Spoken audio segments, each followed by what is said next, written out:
सहनावतु सहनौ भुनक्तु सह वीर्यं करवावहै तेजस्विनावधीतमस्तु मा विद्विषावहै।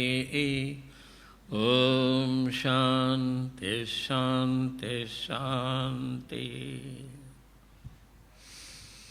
शुक्लां भरधरं विष्णुं शशिवर्णं चतुर्भुजं प्रसन्नवदनं ध्यायेत् सर्वविघ्नोपशान्तये। सुमुखश्चैकदन्तश्च कपिलो गजकर्णकः लम्बोदरश्च विकटो विघ्नराजो विनायक धूमकेतुर्गणाध्यक्ष फालचन्द्रो गजानन वक्रतुण्डशूर्पकर्णो हेरम्बस्कन्दपूर्वज।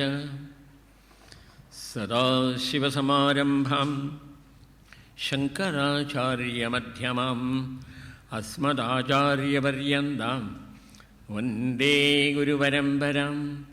वन्दे श्रीचिन्मयानन्दं देशिकं ब्रह्मवित्तमं तत्त्वज्ञानोपदेष्टारं काश्युत्तरनिवासिनं शरज्योत्स्नाशुद्धां शशियुधजटाजूडमकुडां वरत्रासत्राण स्फटिकगुडिकापुस्तककरां सकृन्नत्वा नत्वा कथमिव सदां सन्निधत्ते मधुक्षीरद्राक्षा मधुरिमधुरीणाफणिदयः।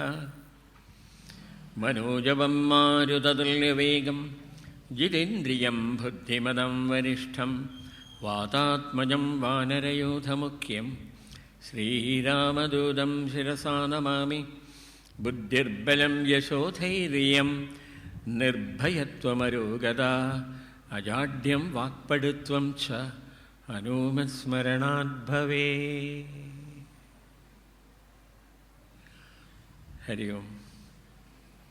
സദസ്സിലിരിക്കുന്ന സന്യാസി ശ്രേഷ്ഠന്മാരുടെ പാദങ്ങളിൽ വിനീതമായിട്ടുള്ള നമസ്കാരം. ശേഷം ആരാധ്യ സുഹൃത്തുക്കളെ, പരമപൂജ്യ സ്വാമി ഭൂമാനന്ദ തീർത്ഥ അദ്ദേഹത്തിൻ്റെ വാത്സല്യം ഒന്നുകൊണ്ട് മാത്രമാണ് ഈ ഒരു വേദിയിൽ ഇരിക്കാൻ വേണ്ടിയിട്ട് എനിക്ക് സാധിച്ചിട്ടുള്ളത്. തീർച്ചയായിട്ടും ഭഗവാന്റെ അനുഗ്രഹം, ഗുരുഭൂതന്മാരുടെയൊക്കെ അനുഗ്രഹം എല്ലാം ലഭിച്ചിരിക്കുന്നു. അതിൻ്റെ നിമിത്തമായിരുന്ന ഇവിടുത്തെ ഭാരവാഹികളോട് എനിക്കുള്ള കൃതജ്ഞതയെ ആദ്യം തന്നെ രേഖപ്പെടുത്തട്ടെ. വിഷയം ബാലലീല. ശ്രീകൃഷ്ണാവതാര ലീലകൾ ദശമസ്കന്ധത്തിൽ 90 അധ്യായങ്ങളിൽ 3948 ശ്ലോകങ്ങളിൽ കൂടിയിട്ടാണ് വർണ്ണിച്ചിരിക്കുന്നത്. ഇത്രയും വിശദമായിട്ട് പറഞ്ഞത് എന്തിനാണ്? നവമസ്കന്ധത്തിൽ 24-ാമത്തെ അധ്യായത്തിലെ ശ്ലോകത്തിൽ പറയണു, കലൗ ജനിഷ്യമാണാനാം ദുഃഖശോക തമോനുദം അനുഗ്രഹായ ഭക്താനാം സുപുണ്യം വ്യതനോദ്യശഃ. കലൗ ജനിഷ്യമാണാനാം, കലിയുഗത്തിൽ ജനിക്കാൻ പോകുന്നവർ ആരാണവർ? ഭക്താനാം, ഭഗവാന്റെ ഭക്തന്മാരായിട്ടുള്ളവർ. അവരെ അനുഗ്രഹിക്കാൻ വേണ്ടിയിട്ട് എങ്ങനെയാണ് അനുഗ്രഹിക്കാൻ പോകുന്നത്? ദുഃഖ ശോക തമോനുദം, അവരുടെ ദുഃഖത്തെയും ശോകത്തെയും അതിന് കാരണമായിരിക്കുന്ന അജ്ഞാനത്തെയും അകറ്റിയിട്ടാണ്, ഇല്ലാതാക്കിയിട്ടാണ്. എന്നിട്ടോ അവർക്ക് പുണ്യത്തെ പ്രദാനം ചെയ്യുവാൻ വേണ്ടിയിട്ട് ആ ഭഗവാൻ ശ്രീകൃഷ്ണൻ്റെതായിട്ടുള്ള ലീലകൾ ഇത്രയും വിശദമായിട്ട് പറഞ്ഞിരിക്കുന്നു എന്ന് ആ ശ്ലോകത്തിൽ പറയണു. ഭഗവത് ലീലകളുടെ കീർത്തനം, അതുമായി തന്നെ ശ്രവണം, സ്മരണം തുടങ്ങിയ കൊണ്ട് നമ്മുടെ ഉള്ളിലിരിക്കുന്നതായിട്ടുള്ള പാപമെല്ലാം തന്നെ നീങ്ങുന്നു, നമ്മൾ പുണ്യം വർദ്ധിക്കുന്നു, മനഃശാന്തി ഉണ്ടാവുന്നു എന്നാണ്. പരീക്ഷിത് രാജാവ് തന്നെ ആ ശ്രീകൃഷ്ണ ലീലകളെക്കുറിച്ചിട്ട് പറയുന്നത് കർണരമ്യാണി മനോജ്ഞാനി എന്നാണ്. കർണരമ്യാണി എന്ന് വെച്ചാൽ കാതുകൾക്ക് സുഖം പകരുന്നവയാണത്, മനസ്സിന് ആഹ്ലാദത്തെ തരുന്നതാണ് എന്നാണ്. ഇപ്രകാരമുള്ളതായിട്ടുള്ള ആ ഭഗവാന്റേതായിട്ടുള്ള യശസ്തീർത്ഥം അതിനെ അമൃതമായിട്ടാണ് പറയണത്. അത് സത്തുക്കൾ എപ്പോഴും അതിനെ പാനം ചെയ്തുകൊണ്ടിരിക്കുന്നു അവരുടെ കർണങ്ങളിൽ കൂടിയിട്ട് എന്നാണ്. അതും ദശമസ്കന്ധം 24-ാമത്തെ അധ്യായത്തിലൊരു ശ്ലോകത്തിൽ പറയണു, യസ്മിൻ സത്കർണ പീയൂഷേ യശസ്തീർത്ഥകരേ സകൃത് ശ്രോത്രാഞ്ജലി ഉപസ്പൃശ്യ ധുനുരേ കർമ്മവാസനാം. സകൃത് ഒരേ ഒരിക്കലും മതി എന്നാണ് അവിടെ പറയുന്നത്.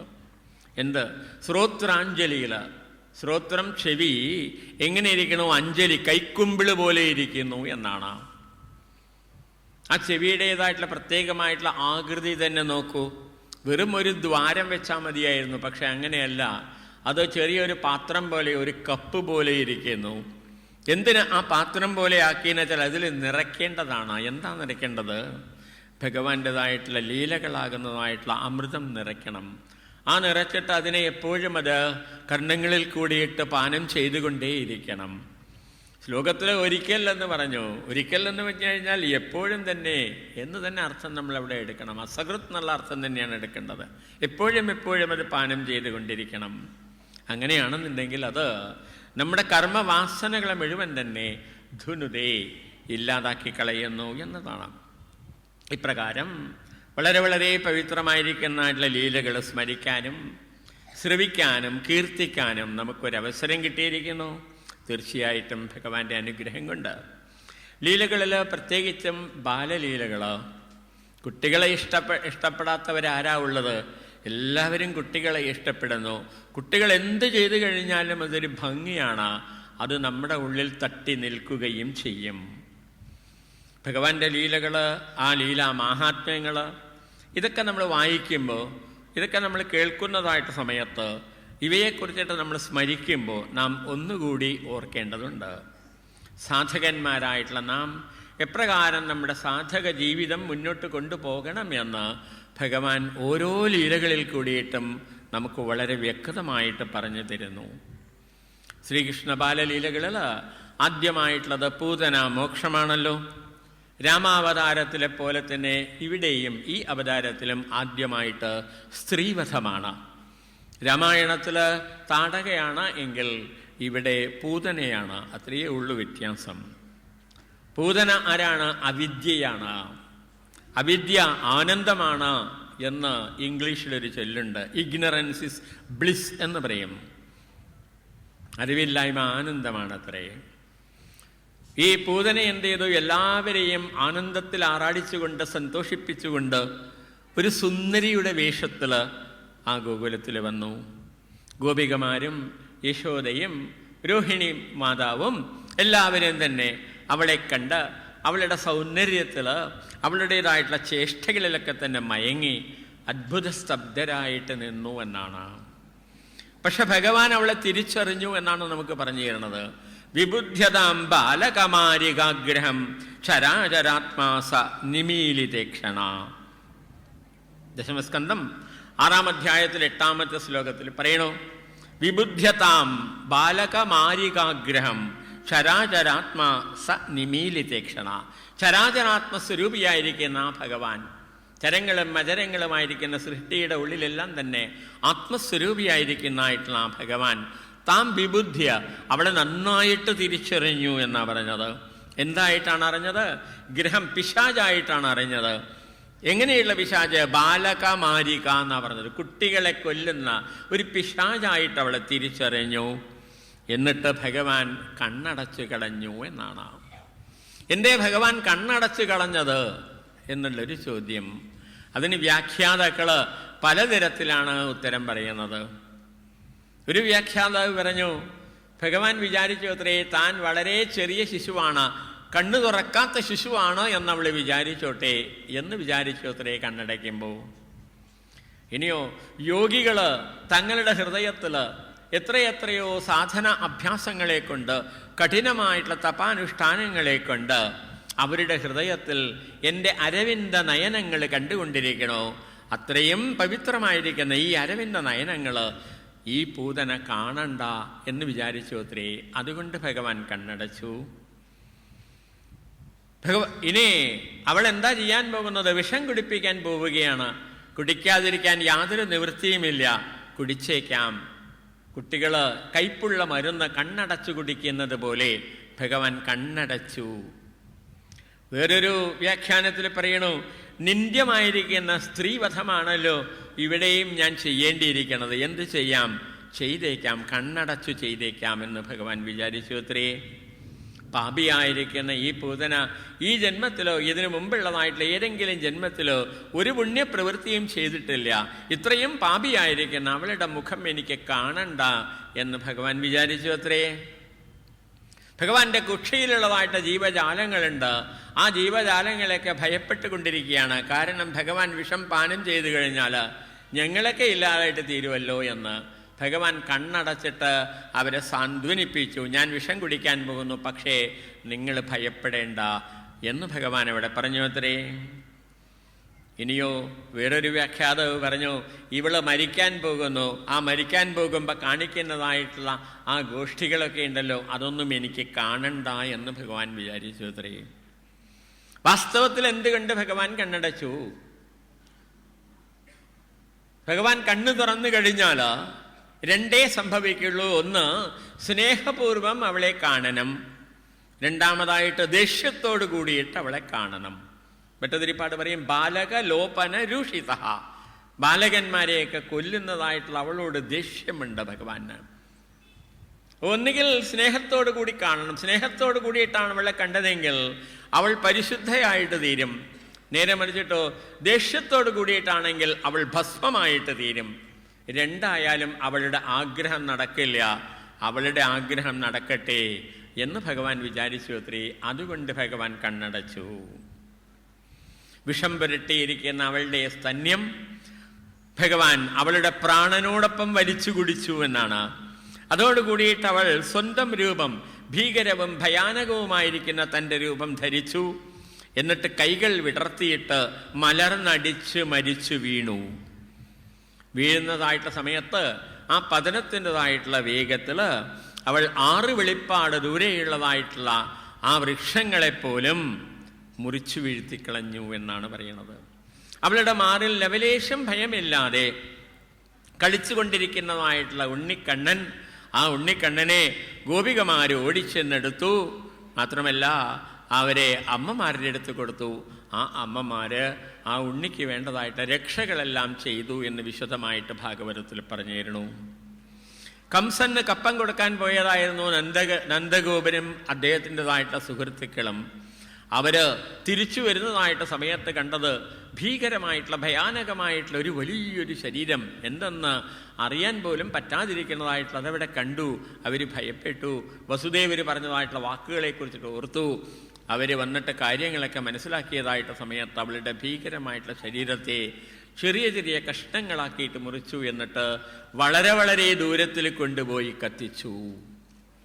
ഇപ്രകാരം വളരെ ദൂരത്തിൽ പോയി കത്തിച്ചതായിട്ട് സമയത്ത് ആ കത്തുന്നതായിട്ട് ശരീരത്തിൽ നിന്നും സുഗന്ധമുള്ളതായിട്ടുള്ള പുക ഉയർന്നു എന്നാണ് ഭട്ടതിരിപ്പാട് അവിടെ പറഞ്ഞിരുന്നു. നമുക്ക് മതംഗ സംഗസ്യ ഫലം ന ദൂരേ ക്ഷണേന താവദ്ഭവതാമപി സ്യാത് ഇത്യുല്ലഭൻ വല്ലഭതല്ലജേഭ്യ ത്വം പൂതനാം ആദനുതാ സുഗന്ധിം. എൻ്റെ ശരീരത്തിൻ്റെ സംസർഗഫലം വളരെ അകലെയല്ല, നിങ്ങൾക്കും അത് വളരെ എളുപ്പത്തിൽ സാധ്യമായിട്ട് തീരും, അത് അനുഭവപ്പെടും എന്ന് ഗോപശ്രേഷ്ഠന്മാരെ അറിയിക്കുവാനെന്ന വണ്ണം ഭഗവാൻ പൂതനയെ സൗരഭ്യമുള്ളവളാക്കിയിട്ട് തീർത്തു എന്നാണ്. വിഷം കുടിപ്പിച്ച് കൊല്ലാൻ വന്നതായിട്ടുള്ള അവൾക്ക് ഭഗവാൻ മോക്ഷം കൊടുത്തു. അവളുടെ ശരീരത്തെ സുഗന്ധമുള്ളതാക്കിയിട്ട് തീർത്തു.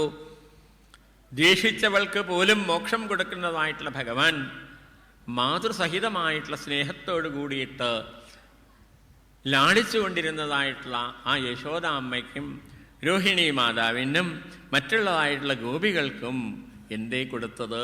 കൃഷ്ണ സായുജ്യം തന്നെ കൊടുത്തു. അതിലെന്താ അത്ഭുതമുള്ളത് എന്ന് ഭാഗവതകാരകൻ അവിടെ ചോദിക്കുന്നു. ഈ ലീലയിൽ കൂടിയിട്ട് ഭഗവാൻ സാധകന്മാരായിട്ടുള്ള നമ്മളോട് പറയുന്നു, ആദ്യമായിട്ട് അവിദ്യയെ അകറ്റൂ. അവിദ്യയിൽ നിന്നാണ് ഈ സൃഷ്ടി, ഈ പ്രപഞ്ചം അല്ലെങ്കിൽ സംസാരം എന്ന് പറയുന്നതായിട്ടുള്ള ഈ അനുഭവ മണ്ഡലം ഉണ്ടായിട്ടുള്ളത്. അവിദ്യ നീങ്ങിയാൽ എല്ലാം തന്നെ നമുക്ക് ഭഗവന്മയമായിട്ട് കാണാൻ വേണ്ടിയിട്ട് സാധിക്കും. അത് ആദ്യമായിട്ട് ബുദ്ധിയിൽ ധരിക്കൂ എന്ന് ഭഗവാൻ ഈ ലീലയിൽ കൂടിയിട്ട് പറഞ്ഞു തരുന്നു. ഇനി അവിദ്യയുടെ ഫലമായിട്ട് അല്ലെങ്കിൽ അവിദ്യയുടെ കൂടെ തന്നെ വരുന്നത് എന്താണ്?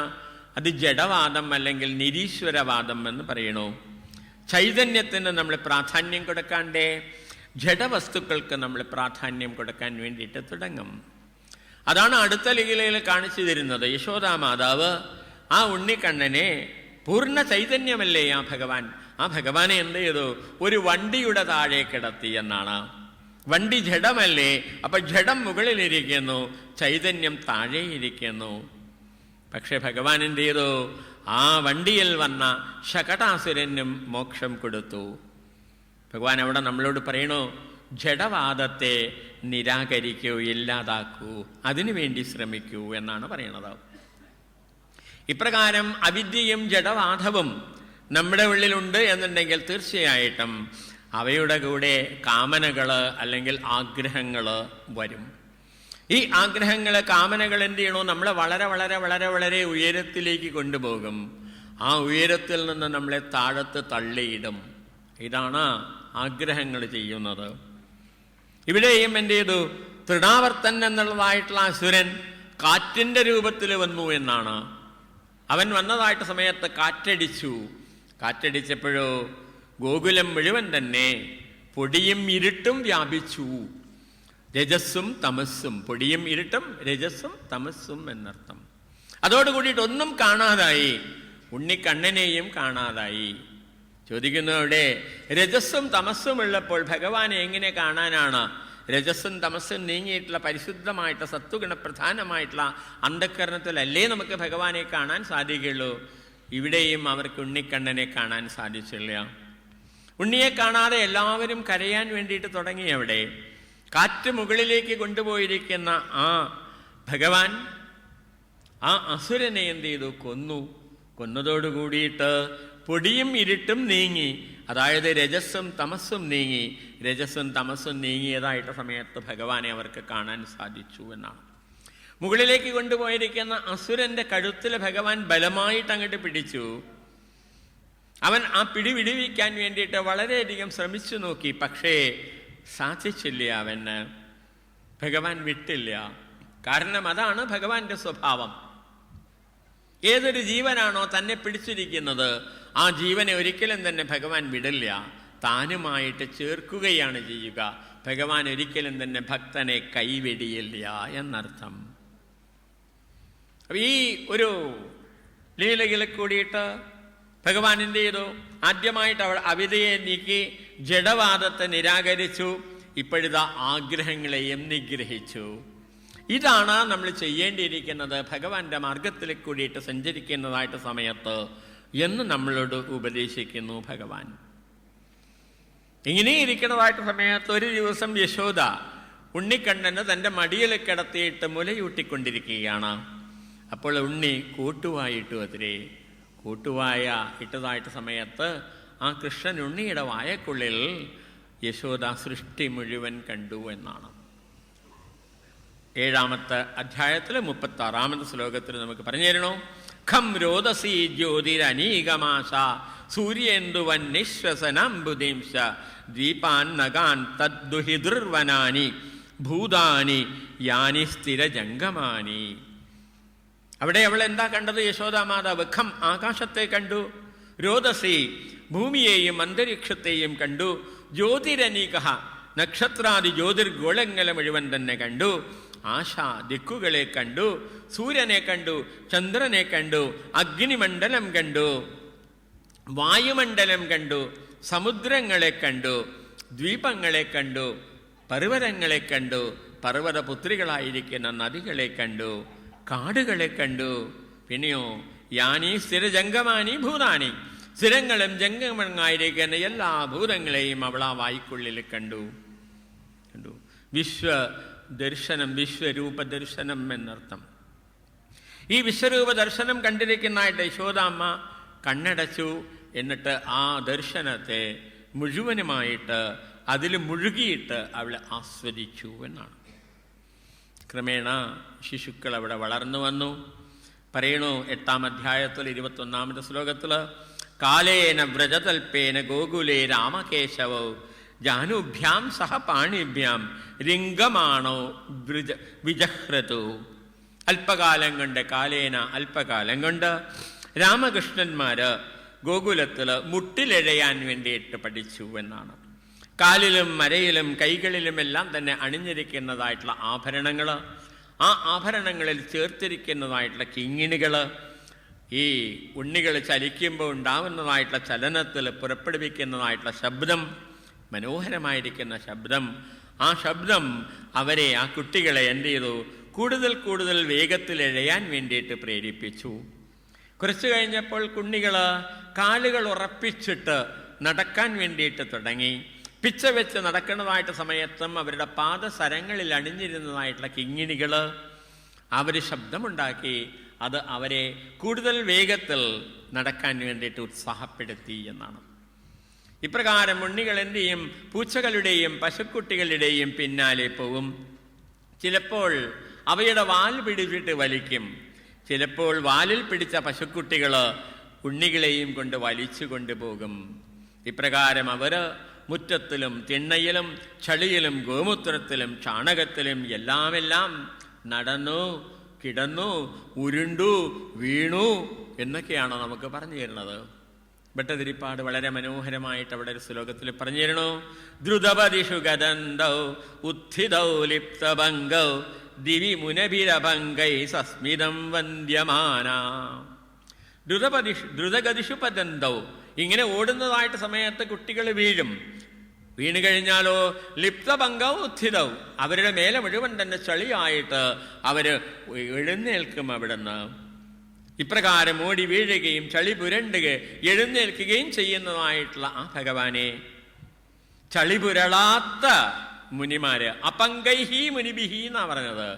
അവരുടെ മനസ്സ് പരിശുദ്ധമായിരിക്കുന്നു, മനസ്സിലുള്ള ചളി എല്ലാം തന്നെ നീങ്ങിയിരിക്കുന്നു. ഇങ്ങനെ ചളി പുരളാത്തതായിട്ടുള്ള മുനിമാര് ആകാശത്ത് നിന്നിട്ട് സസ്മിതം വന്ദ്യമാനവും പുഞ്ചിരിച്ചുകൊണ്ട് ആ ഉണ്ണികളെ വന്ദിച്ചു എന്നാണ്. ഭഗവാൻ ഇവിടെ സാധകന്മാരായിട്ട് നമ്മളോട് പറഞ്ഞു തരണോ, സാധക ജീവിതം ഇഴഞ്ഞിഴഞ്ഞിട്ടാണ് പോകുക. നമ്മൾ വിചാരിക്കണ മാതിരി അത്ര പെട്ടെന്നൊന്നും ആ ലക്ഷ്യത്തിൽ എത്തിച്ചേരാൻ പറ്റില്ല. അന്ധക്കരണ ശുദ്ധി കിട്ടി എന്നൊന്നും നമുക്ക് പറയാൻ വേണ്ടി പറ്റില്ല. അത് വളരെ മെല്ലെ മെല്ലെ ഇഴഞ്ഞിഴഞ്ഞേ പോകുള്ളൂ എന്നവിടെ കാണിച്ചു തരണു. അവിദ്യ, ജഡവാദം, കാമനകള് ഇവയൊക്കെ നിയന്ത്രണ വിധേയമാകുന്നതായിട്ട് സമയത്തും കൂടുതൽ കൂടുതൽ പ്രതിബന്ധങ്ങളുണ്ടാവും, എതിർപ്പുകൾ ഉണ്ടാവും. ഇതെല്ലാം തന്നെ നമ്മൾ നേരിടേണ്ടി വരും. അതുകൊണ്ട് നമ്മൾ എന്ത് വേണം? വിഷയങ്ങൾ നമ്മളെ പിടിച്ചു വലിക്കും. അപ്പോൾ വലിച്ചിഴച്ചിട്ട് കൊണ്ടുപോകും നമ്മളെ. വിഷയവാസനകളാകുന്നതായിട്ടുള്ള ചളി നമ്മുടെ മേലെ പറ്റും. മറ്റുള്ളവരുടേതായിട്ടുള്ള പരിഹാസ വാക്കുകൾ കേൾക്കേണ്ടി വരും. പലതരത്തിലുള്ളതായിട്ടുള്ള അപമാനങ്ങൾ നമ്മൾ സഹിക്കേണ്ടി വരും. ഇതെല്ലാം നേരിട്ട് കൊണ്ട് വേണം നമ്മൾ മുന്നോട്ട് പോകാൻ വേണ്ടിയിട്ട്. അതിനു വേണ്ടിയിട്ട് വളരെ വളരെ ശ്രദ്ധയോട് കൂടിയിട്ട്, സൂക്ഷ്മതയോട് കൂടിയിട്ട്, വിവേക ബുദ്ധിയോട് കൂടിയിട്ട്, ഇച്ഛാശക്തിയോട് കൂടിയിട്ട്, ലക്ഷ്യം മറക്കാതെ ഈ പ്രതിബന്ധങ്ങളെ മുഴുവൻ തന്നെ തടുത്തു മാറ്റിക്കൊണ്ട് നമുക്ക് മുന്നോട്ട് പോകാൻ വേണ്ടിയിട്ട് സാധിക്കണം. അതാണ് സാധകന്മാരായിരിക്കുന്ന നമ്മളോട് ഭഗവാൻ ഈ ലീലകളെ കൂടിയിട്ട് പറഞ്ഞു തരുന്നത്. എന്ത് വേണം? ഒരിക്കൽ കൂടി പറയാം.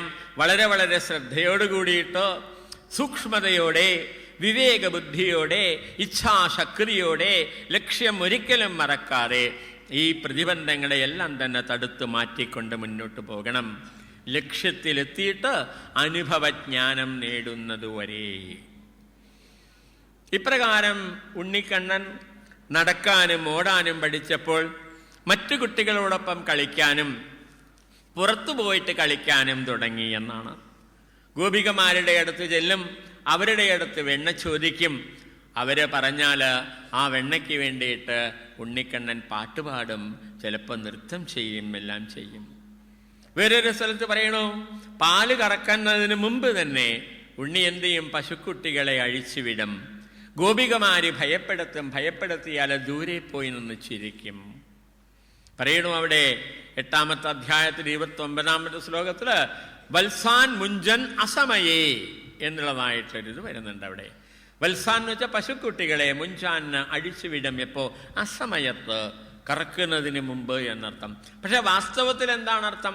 വത്സാൻ എന്ന് വെച്ച് കഴിഞ്ഞാൽ ഭഗവാന് ആരോടാണോ വാത്സല്യമുള്ളവര് എന്നർത്ഥം. ഭഗവാൻ ആരോടാ വാത്സല്യമുള്ളത്? ഭഗവാന്റെ ഭക്തന്മാരോടല്ലേ. അവരെ മുഞ്ചന് മോചിപ്പിക്കുന്നു, അവർക്ക് മോക്ഷത്തെ കൊടുക്കുന്നു. അസമയേ എന്ന് വെച്ച് കഴിഞ്ഞാൽ ഇവിടെ നമ്മൾ മനസ്സിലാക്കണം, ശരിയായ സമയത്ത് എന്നർത്ഥം. കാരണം ഭഗവാൻ ചെയ്യുന്നതെല്ലാം തന്നെ ഉചിതമാണല്ലോ. ഭഗവാൻ ചെയ്യുന്നത് ഉചിതമായിട്ട് സമയത്തുമാണ് ചെയ്യുന്നത്. അതുകൊണ്ടാണ് വിശ്വരൂപ ദർശനത്തിന് ശേഷം അർജുനൻ ഭഗവാനെ സ്തുതിക്കാൻ തുടങ്ങിയപ്പോൾ ആദ്യം തന്നെ ഉപയോഗിച്ച വാക്ക് ഉചിതം എന്നാണ്. സ്ഥാനേ എന്നാണ്. സ്ഥാനേ ഋഷികേശ തവ പ്രകീർത്തിയ ജഗത് പ്രഹൃഷ്യത്യ അനുരജ്യതേച്ച എന്നല്ലേ തുടങ്ങുന്നത് അവിടെ. സ്ഥാനേ എന്ന് വെച്ചാൽ ഉചിതം എന്നർത്ഥം. ഭഗവാൻ ഉചിതമായിട്ടുള്ള കാര്യം ഉചിതമായിട്ട് സമയത്ത് ചെയ്യുന്നു. ഭക്തന്മാരെ ആ കൃത്യമായിട്ടുള്ള സമയത്ത് തന്നെ മോചിപ്പിക്കുന്നു എന്നർത്ഥം. കുറച്ചുകൂടി കഴിഞ്ഞതായിട്ട് സമയത്ത് കൃഷ്ണൻ കൂട്ടുകാരുമൊത്ത് വീടുകളിൽ കയറിയിട്ട് വെണ്ണ, പാല്, തൈര് എന്നിവയെടുത്ത് കഴിക്കാൻ വേണ്ടിയിട്ട് തുടങ്ങി. കൂട്ടുകാർക്കും പൂച്ചകൾക്കും കുരങ്ങന്മാർക്കും എല്ലാവർക്കും കൊടുക്കും.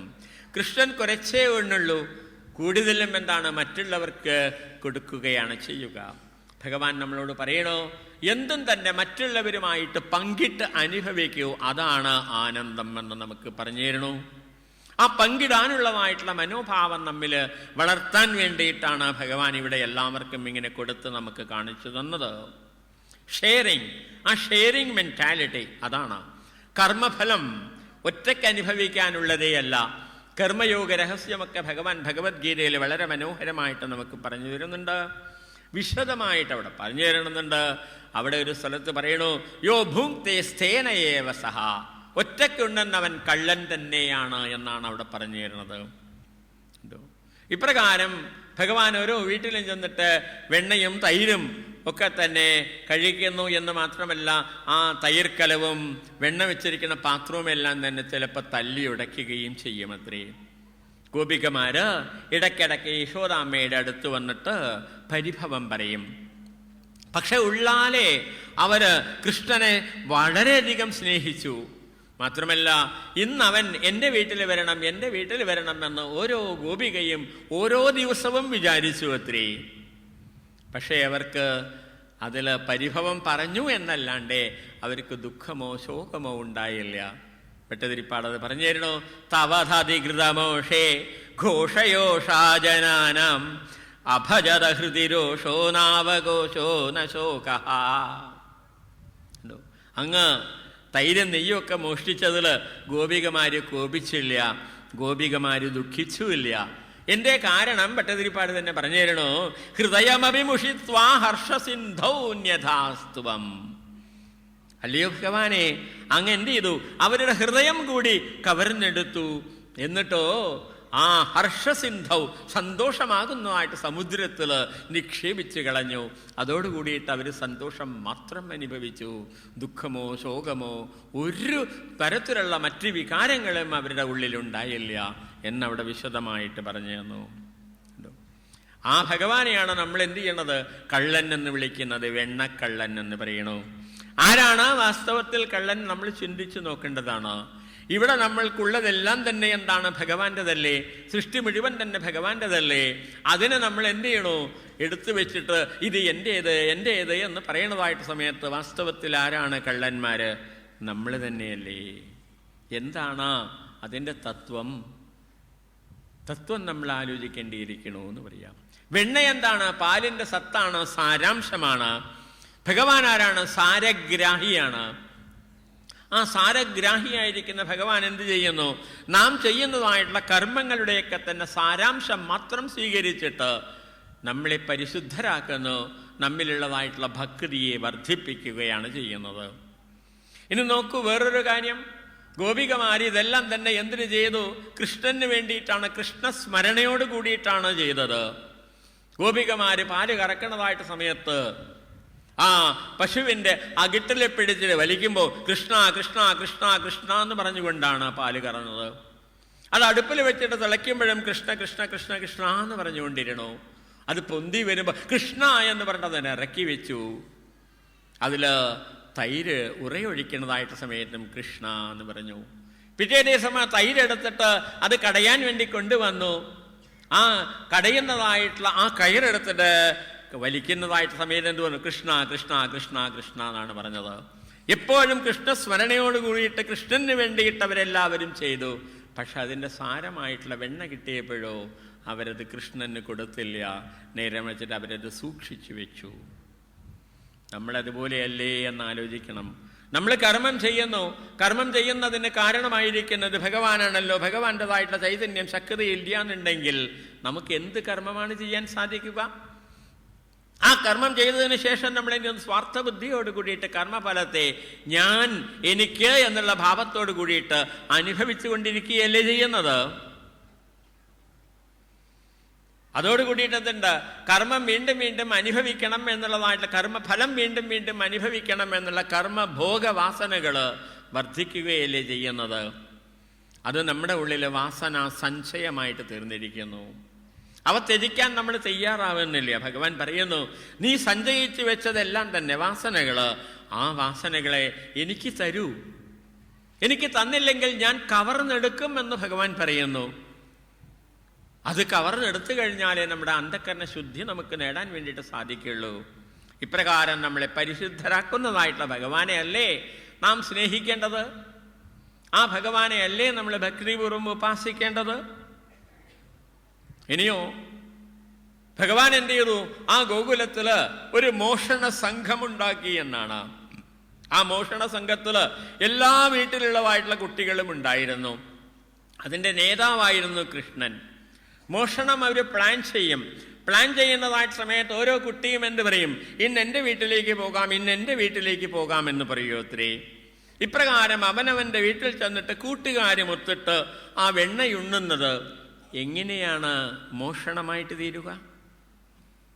എന്തോ സാധകന്മാരായിട്ടുള്ള നമുക്ക് ഭഗവാൻ കാണിച്ചു തരുന്നു.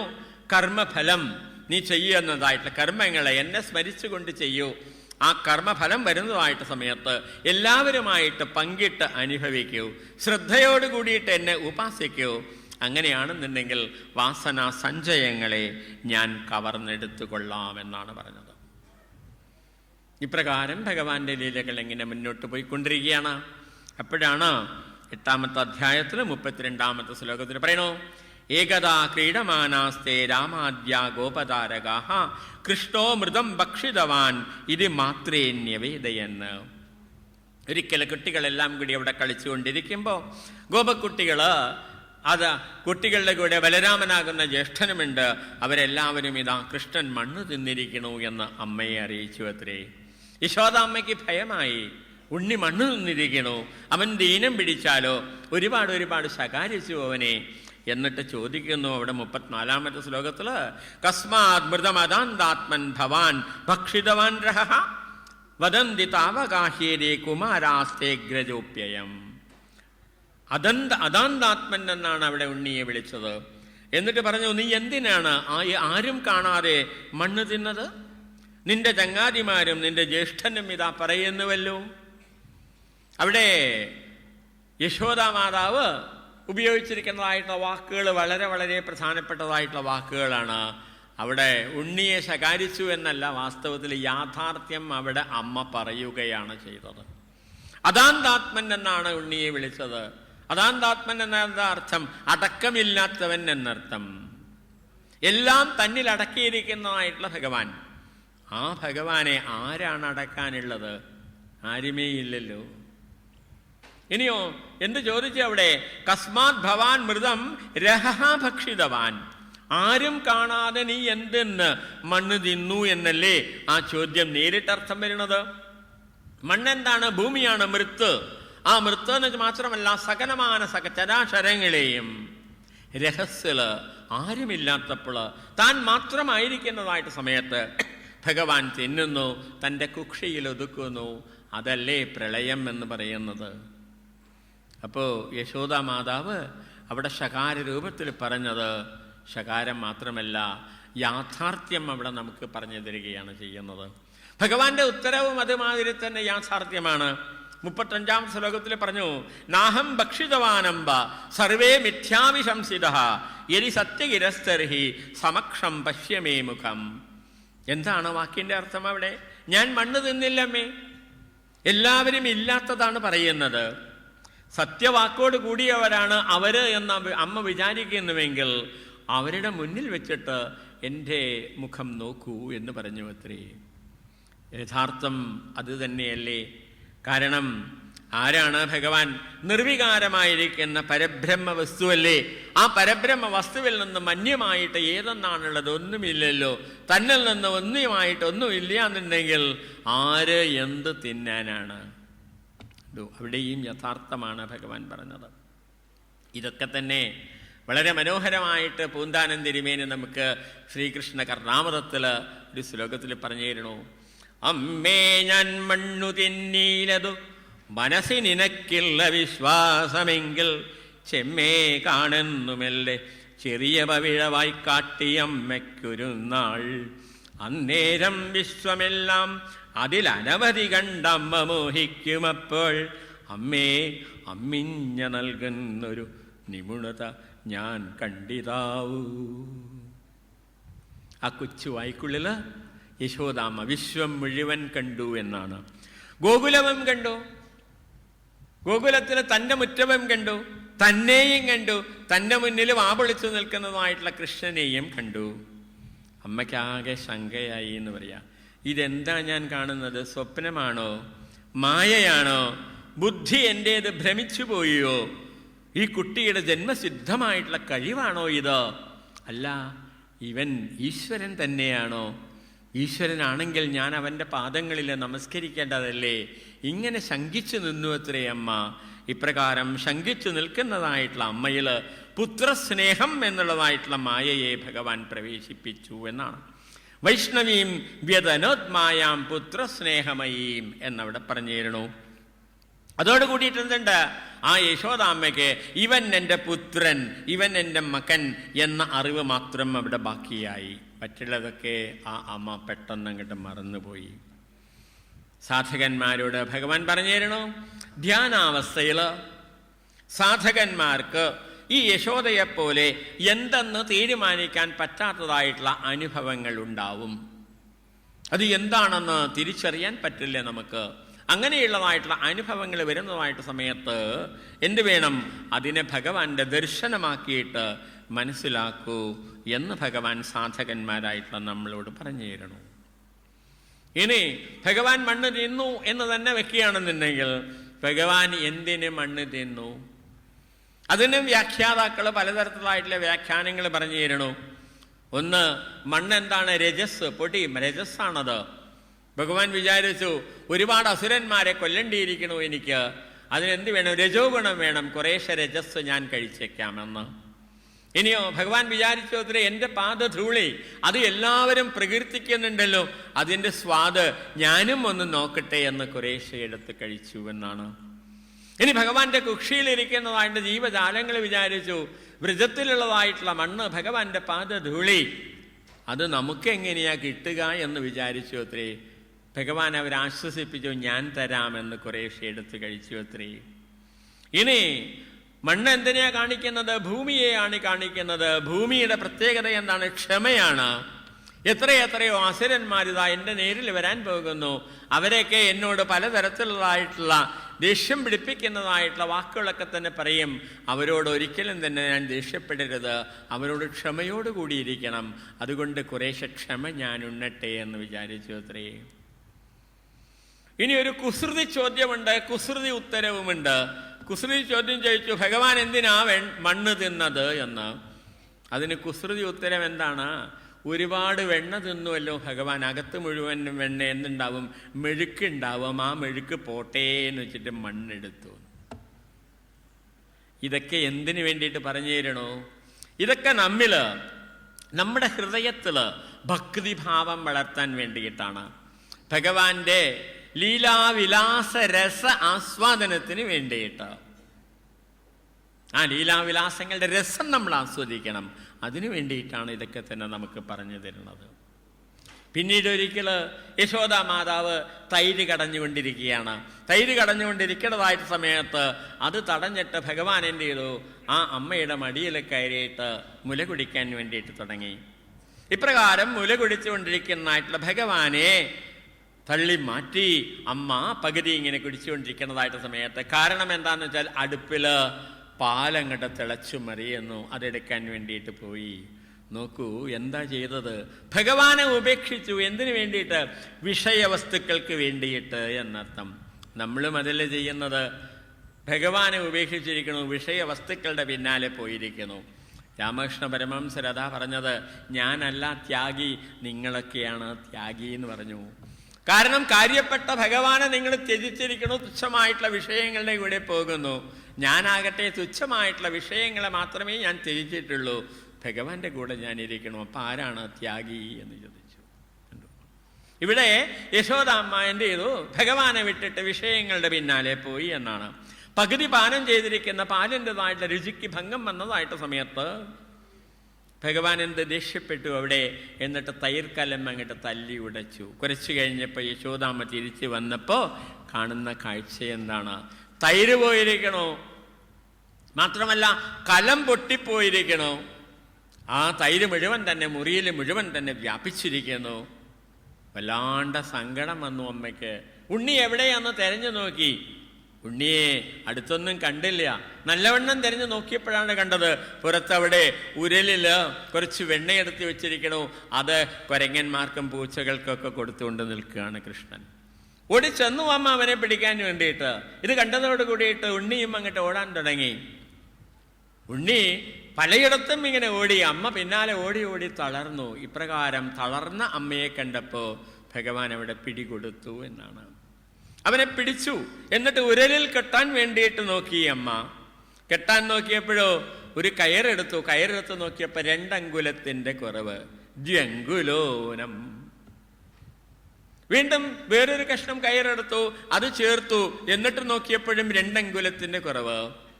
ഇപ്രകാരം വീട്ടിലുള്ളതായിട്ടുള്ള കയറ് കഷ്ണങ്ങളെല്ലാം തന്നെ എടുത്തു ചേർത്തു. എന്നിട്ട് നോക്കിയപ്പോഴെന്തുണ്ടായി? 2 അങ്കുലത്തിന്റെ കുറവ്. എന്താ കാണിച്ചു തരുന്നത്? ഭഗവാനെ നമുക്ക് നമ്മുടെ ഹൃദയത്തിൽ ബന്ധിക്കാൻ വേണ്ടിയിട്ട് സാധിക്കും. ബന്ധിക്കണമെങ്കിൽ എന്ത് വേണം? 2 എണ്ണം വേണം. ഒന്ന്, ഭഗവാനെ പ്രാപിക്കാൻ അതിയായിരിക്കുന്നതായിട്ടുള്ള തൃഷ്ണ വേണം. അത്യാഗ്രഹം, അതിയായിട്ടുള്ള തൃഷ്ണ വേണം. രണ്ടാമതായിട്ട് ഭഗവാന്റെ അനുഗ്രഹം ഉണ്ടാവണം. ഇത് 2ന്റെ കുറവാണ് യശോദാ മാതാവ് ഇവിടെ അനുഭവിച്ചത്. യശോദ നേരത്തെ കണ്ടിരിക്കുന്ന വിശ്വരൂപം എല്ലാം തന്നെ മറന്നുപോയിരിക്കണു. തൻ്റെ പുത്രനെയാണ് അവിടെ കെട്ടാൻ വേണ്ടിയിട്ട് നോക്കിയത്. പറ്റുന്നില്ല. കുട്ടികാരികള് ചുറ്റും വന്നിട്ട് അവിടെ ചിരിച്ചുകൊണ്ടിരിക്കണു. അതോടുകൂടിയിട്ട് അമ്മ അങ്ങോട്ട് തളർന്നു പോയി. തളർന്നിരിക്കുന്ന അമ്മയെ കണ്ടു ഉണ്ണി കെട്ടാൻ അനുവദിച്ചു എന്നാണ് ഭട്ടതിരിപ്പാട് പറഞ്ഞേരും. സിന്ന സന്ന വപുഷം നിരീക്ഷ്യ ബന്ധമേവ കൃപയാൻവമന്യഥ. തളർന്നിരിക്കണം, എന്താ പറയുക, വിയർത്ത് തളർന്നിരിക്കണത് അമ്മയെ കണ്ടിട്ട് ഭഗവാൻ കെട്ടാൻ അനുവദിച്ചു എന്നാണ് ഭട്ടതിരിപ്പാട് അവിടെ ചോദിക്കുന്നു. യദ്യപാശ സുഗമോ വിഭോ ഭവാൻ സംയതക്കിമു സപാശയാനയ. അപാശസുഗമ, സംസാരപാശമില്ലാത്ത ഭക്തന്മാർക്ക് മാത്രം സുഖമായിട്ട് പ്രാപിക്കാൻ പറ്റുന്ന അല്ലയോ ഭഗവാനെ അങ്ങ്? അനയാ സപാശയാ എന്തോ ആ പാശം കൊണ്ട് ഇവളാൽ എപ്രകാരം ബന്ധിക്കപ്പെട്ടു എന്ന് ചോദിച്ചു. ആ ലീലയോട് കൂടിയിട്ട് കൃഷ്ണൻ ഒരു പേര് കൂടി കിട്ടി, ദാമോദരൻ എന്നുള്ള പാട്ടുള്ള പേര്. പിന്നീട് കൃഷ്ണൻ അവിടെ ഉരലും വലിച്ചുകൊണ്ട് മുറ്റത്തേക്ക് പോയി. താൻ ബന്ധനത്തിലിരിക്കുമ്പോഴും മറ്റുള്ളവരെ ബന്ധനത്തിൽ നിന്ന് മോചിപ്പിക്കാൻ വേണ്ടിയിട്ട് കുബേരപുത്രന്മാരവിടെ 2 അർജുന മരങ്ങളുടെ രൂപത്തിൽ അവിടെ ബന്ധനത്തിലിരിക്കണോ. ആ ബന്ധനത്തിലിരിക്കുന്ന അവരെ മോചിപ്പിക്കാൻ വേണ്ടിയിട്ട് ഭഗവാൻ ഉരലും വലിച്ചു കൊണ്ടുപോയി. കഥയൊക്കെ നമുക്കറിയാം. അവിടെ അവസാനം മരം അങ്ങോട്ട് മുറിഞ്ഞു വീണു. മരം മുറിഞ്ഞു വീണതായിട്ട് സമയത്ത് അതിൽ നിന്നും പുറത്തേക്ക് വന്നു നളകൂബര മണിഗ്രീവന്മാര്, കുബേരപുത്രന്മാര്. അവർ ഭഗവാനെ മനോഹരമായിട്ട് സ്തുതിക്കുന്നു. 10-ാം അധ്യായത്തിൽ 29 മുതൽ 38 വരെയുള്ളതായിട്ടുള്ള 10 ശ്ലോകങ്ങളിൽ കൂടിയിട്ട് വളരെ മനോഹരമായിട്ട് സ്തുതിക്കുന്നു. എല്ലാ ശ്ലോകങ്ങളും കാണാൻ നമുക്ക് സമയമില്ല. പക്ഷെ അവസാനത്തെ ശ്ലോകം വളരെ വളരെ പ്രധാനപ്പെട്ടതായിട്ട് ശ്ലോകം, അത് നമ്മളെപ്പോഴും ഓർക്കേണ്ടതായിട്ട് ശ്ലോകമാണ്. അതുകൊണ്ട് അത് മാത്രം പറയാം. വാണീ ഗുണാനുഗതനെ ശ്രവണൗ കഥായാം ഹസ്തൗജ കർമ്മസു മനസ്തവ പാദയോർന്നഃ സ്മൃത്യാം ശിരസ്തവ നിവാസ ജഗത് പ്രണാമേ ദൃഷ്ടി സദാം ദർശനേസ്തു ഭവത്തനൂനാം.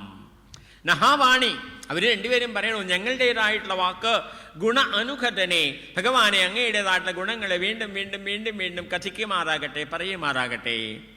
ഞങ്ങളുടേതായിട്ട് ചെവികൾ എപ്പോഴും ഭഗവാനെ അങ്ങയുടെ കഥകൾ കേൾക്കുമാറാകട്ടെ. ഞങ്ങളുടെ കൈകൾ എപ്പോഴും അങ്ങയുടേതായിട്ടുള്ള കർമ്മങ്ങൾ ചെയ്യുമാറാകട്ടെ. ഞങ്ങളുടെ മനസ്സെപ്പോഴും അങ്ങയുടെ പാദങ്ങളെ സ്മരിക്കുമാറാകട്ടെ. ഞങ്ങളുടെ ശിരസ് അങ്ങ് നിവസിക്കുന്നതായിട്ടുള്ള ഭൂമിയെ നമസ്കരിക്കുമാറാകട്ടെ.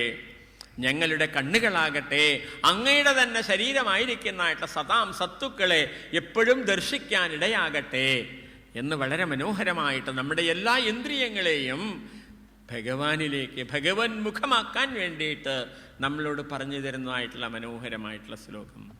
വാണീ ഗുണാനുഗതനെ ശ്രവണൗ കഥായാം ഹസ്തൗജ കർമ്മസു മനസ്തവ പാദയോർന്നഃ സ്മൃത്യാം ശിരസ്തവ നിവാസ ജഗത് പ്രണാമേ ദൃഷ്ടി സദാം ദർശനേസ്തു ഭവത്തനൂനാം. ആരാണ് ഈ നളകൂപരമണിഗ്രീവന്മാര്? അവർ രാഗദ്വേഷങ്ങളുടെ പ്രതീകമാണ്. അവിദ്യാനാശം ഇവിടെ കഴിഞ്ഞു, ജഡവാദ നിരാകരണം കഴിഞ്ഞു, ആഗ്രഹ നിഗ്രഹം കഴിഞ്ഞു. ഇവ ബുദ്ധിയിൽ ഉറച്ചാൽ സാധന നമുക്ക് തുടരാം. സാധന തുടരുന്നതായിട്ട് സമയത്ത് ആദ്യം മെല്ലെ മെല്ലെ ഇഴഞ്ഞിട്ടാണ് പോകുക. പിന്നീട് അതിന് കുറേയൊക്കെ ശക്തി നേടാൻ വേണ്ടിയിട്ട് സാധിക്കും. പിന്നീട് എന്ത് വേണം? രാഗദ്വേഷങ്ങളെ അകറ്റുകയാണ് വേണ്ടത്. അതാണ് ഭഗവാൻ ഇപ്പൊ കാണിച്ചു തന്നത്. പക്ഷെ ഗോകുലത്തിലാകട്ടെ ഇപ്രകാരം ഒരുപാട് ഉത്പാദങ്ങൾ ഇങ്ങനെ കണ്ടുകൊണ്ടേയിരിക്കണം. പൂതനാവതം തൊട്ട് അവരെ ചിന്തിച്ചു നോക്കി ഒരുപാട് ഉത്പാദങ്ങൾ, ഭഗവാന് പറ്റുന്നതായിട്ടുള്ള ഓരോരോ അപകടങ്ങൾ.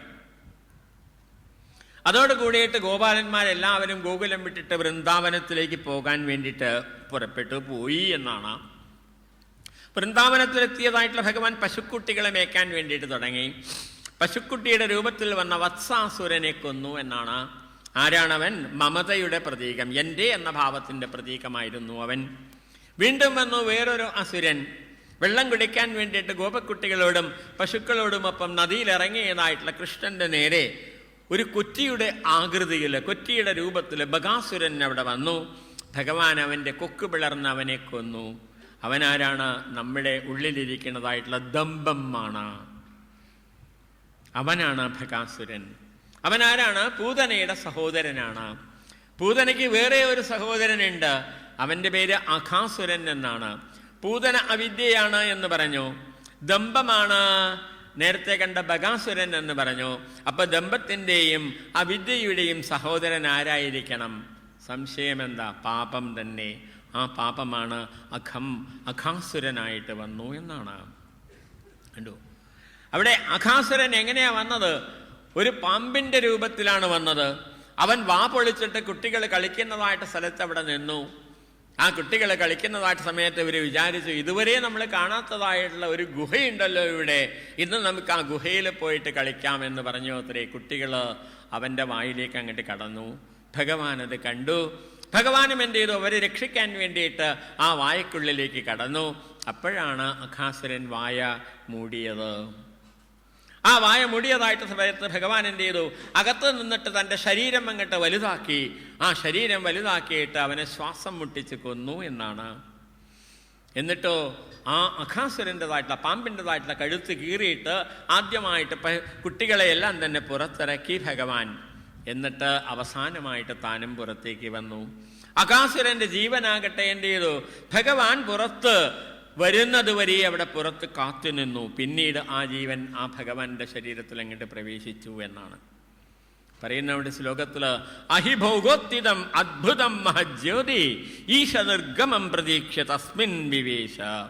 അഹിഭോഗോത്തിതം, ആ പാമ്പിന്റെ ശരീരത്തിൽ നിന്നും പുറത്തു വന്നതായിരിക്കുന്ന അദ്ഭുതം മഹജ്യോതി, അത്ഭുതകരമായിരിക്കുന്ന മഹത്തായിരിക്കുന്നതായിട്ടുള്ള ആ ജീവനാകുന്നതായിട്ടുള്ള ജ്യോതി ഈശനിർഗമം പ്രതീക്ഷ്യ, ആ ഭഗവാൻ പുറത്തേക്ക് വരുന്നത് പ്രതീക്ഷിച്ചു നിന്നു.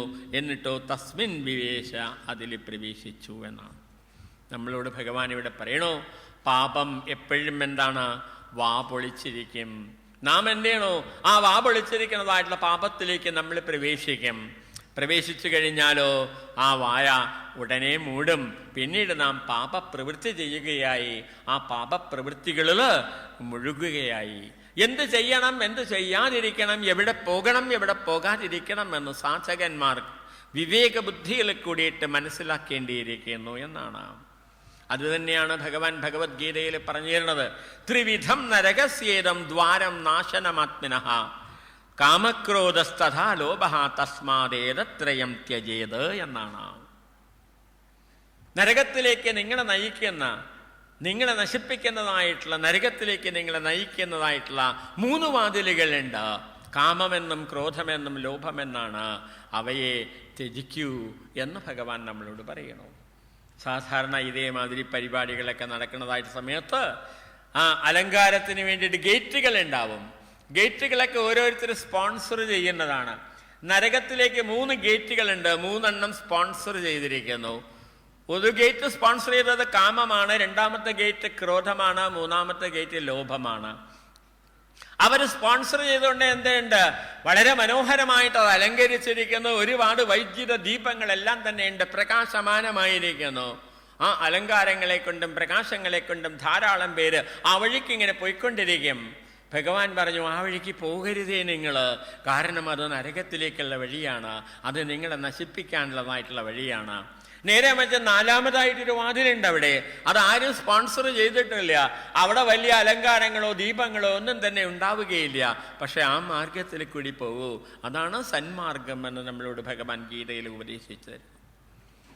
ഈ അഘാസുരവധം നടന്നതായിട്ടുള്ള ആ ദിവസം കുട്ടികളെല്ലാവരും തന്നെ വനത്തിൽ വെച്ചിട്ട് ഭക്ഷണം കഴിക്കാം എന്ന് തീരുമാനിച്ചിട്ട് രാവിലെ വീട്ടിൽ നിന്ന് വരുന്നതായിട്ട് സമയത്ത് അവർക്ക് കഴിക്കാനുള്ളതായിട്ടുള്ള ഭക്ഷണം മുറിയിൽ കെട്ടിയിട്ടാണ് ഇത്രേ വന്നത്. ഉച്ചയായതായിട്ട് സമയത്ത് അവർ ഭക്ഷണം കഴിക്കാൻ വേണ്ടിയിട്ടിരുന്നു. ഭഗവാൻ നടുവിലിരിക്കണോ, ചുറ്റുപാടും ഗോപക്കുട്ടികളിരിക്കണോ. ഇപ്രകാരം വനഭോജന ലീല കണ്ടു ബ്രഹ്മാവ്. ആ ബ്രഹ്മാവ് കണ്ടപ്പോൾ ബ്രഹ്മാവിനൊരു കുസൃതി തോന്നി, ഒരു അഹങ്കാരം തോന്നി. നേരത്തെ എന്താണ്? അഘാസുര മോക്ഷം കണ്ടപ്പോ ആ അഘാസുരന്റെ ജീവൻ പുറത്തു നിന്നു, ഭഗവാൻ വന്നപ്പോ ഭഗവാനിൽ പ്രവേശിച്ചു എന്നതായിട്ടുള്ള ആ ഒരു മനോഹരമായിട്ടുള്ള കാഴ്ച കണ്ടതോട് കൂടിയിട്ട് ബ്രഹ്മദേവന് തോന്നിയിരിക്കണു, ഈ കൃഷ്ണനെ ഒന്ന് പരീക്ഷിക്കണം എന്ന്. എന്തേ ചെയ്തത്? ബ്രഹ്മാവ് തൻ്റെ മായ പ്രയോഗിച്ചിട്ട് പശുക്കുട്ടികളെ മറച്ചു കളഞ്ഞു. പശുക്കുട്ടികളെ കാണാതായിട്ട് സമയത്ത് ഗോപക്കുട്ടികളെല്ലാവരും വല്ലാണ്ട് വിഷമിച്ചു. ഭഗവാൻ പറഞ്ഞു, നിങ്ങൾ ഇവിടെ ഇരുന്ന് ഭക്ഷണം കഴിച്ചുകൊള്ളുവിൻ, ഞാൻ പോയിട്ട് തിരയാമെന്ന് പറഞ്ഞത്രേ. എന്നിട്ട് ഭഗവാൻ ആ പശുക്കുട്ടികളെ തിരയാൻ വേണ്ടി പോയി. അതും ബ്രഹ്മാവിൻ്റെ ആഗ്രഹമനുസരിച്ചിട്ട്. കാരണം ഭഗവാൻ കുറച്ചങ്ങോട്ട് പോയതായിട്ട് സമയത്ത് ബ്രഹ്മാവ് എന്ത് ചെയ്തു? ആ ഗോപക്കുട്ടികളെയും മറച്ചു കളഞ്ഞു എന്നാണ്. എന്തോ പക്ഷെ സർവജ്ഞനായിരിക്കുന്ന ഭഗവാൻ ഇതെല്ലാം അറിയാമല്ലോ. പക്ഷെ എന്ത് ചെയ്തു? ഇതൊന്നും ഞാൻ അറിഞ്ഞേ ഇല്ല എന്ന മട്ടില് പശുക്കുട്ടികളെയും ഗോപക്കുട്ടികളെയും തിരഞ്ഞു നടന്നു.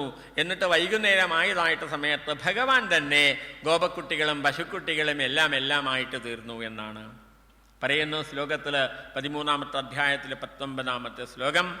യാവത് വത്സപവത്സകൽപകവഭു യാവത്കരാംഗിര്യാധികം യാവദ്യഷ്ടി വിഷാണവേണുധവളശിക് യാവത് വിഭൂഷാംബരം യാവത് ശീലഗുണാഭിരാകൃതി വയോ യാവത് വിഹാരാധികം സർവം വിഷ്ണുമയം ഗിരഃ അംഗവത് അജ സർവസ്വരൂപൗ ഭവൗ. എത്ര കണ്ട് പശുക്കുട്ടികൾ ഉണ്ടായിരുന്നു, എത്ര കണ്ട് ഗോപക്കുട്ടികൾ ഉണ്ടായിരുന്നു, അത്രയും അവരുടെ അല്പശരീരങ്ങളായിട്ട് തീർന്നു ഭഗവാൻ.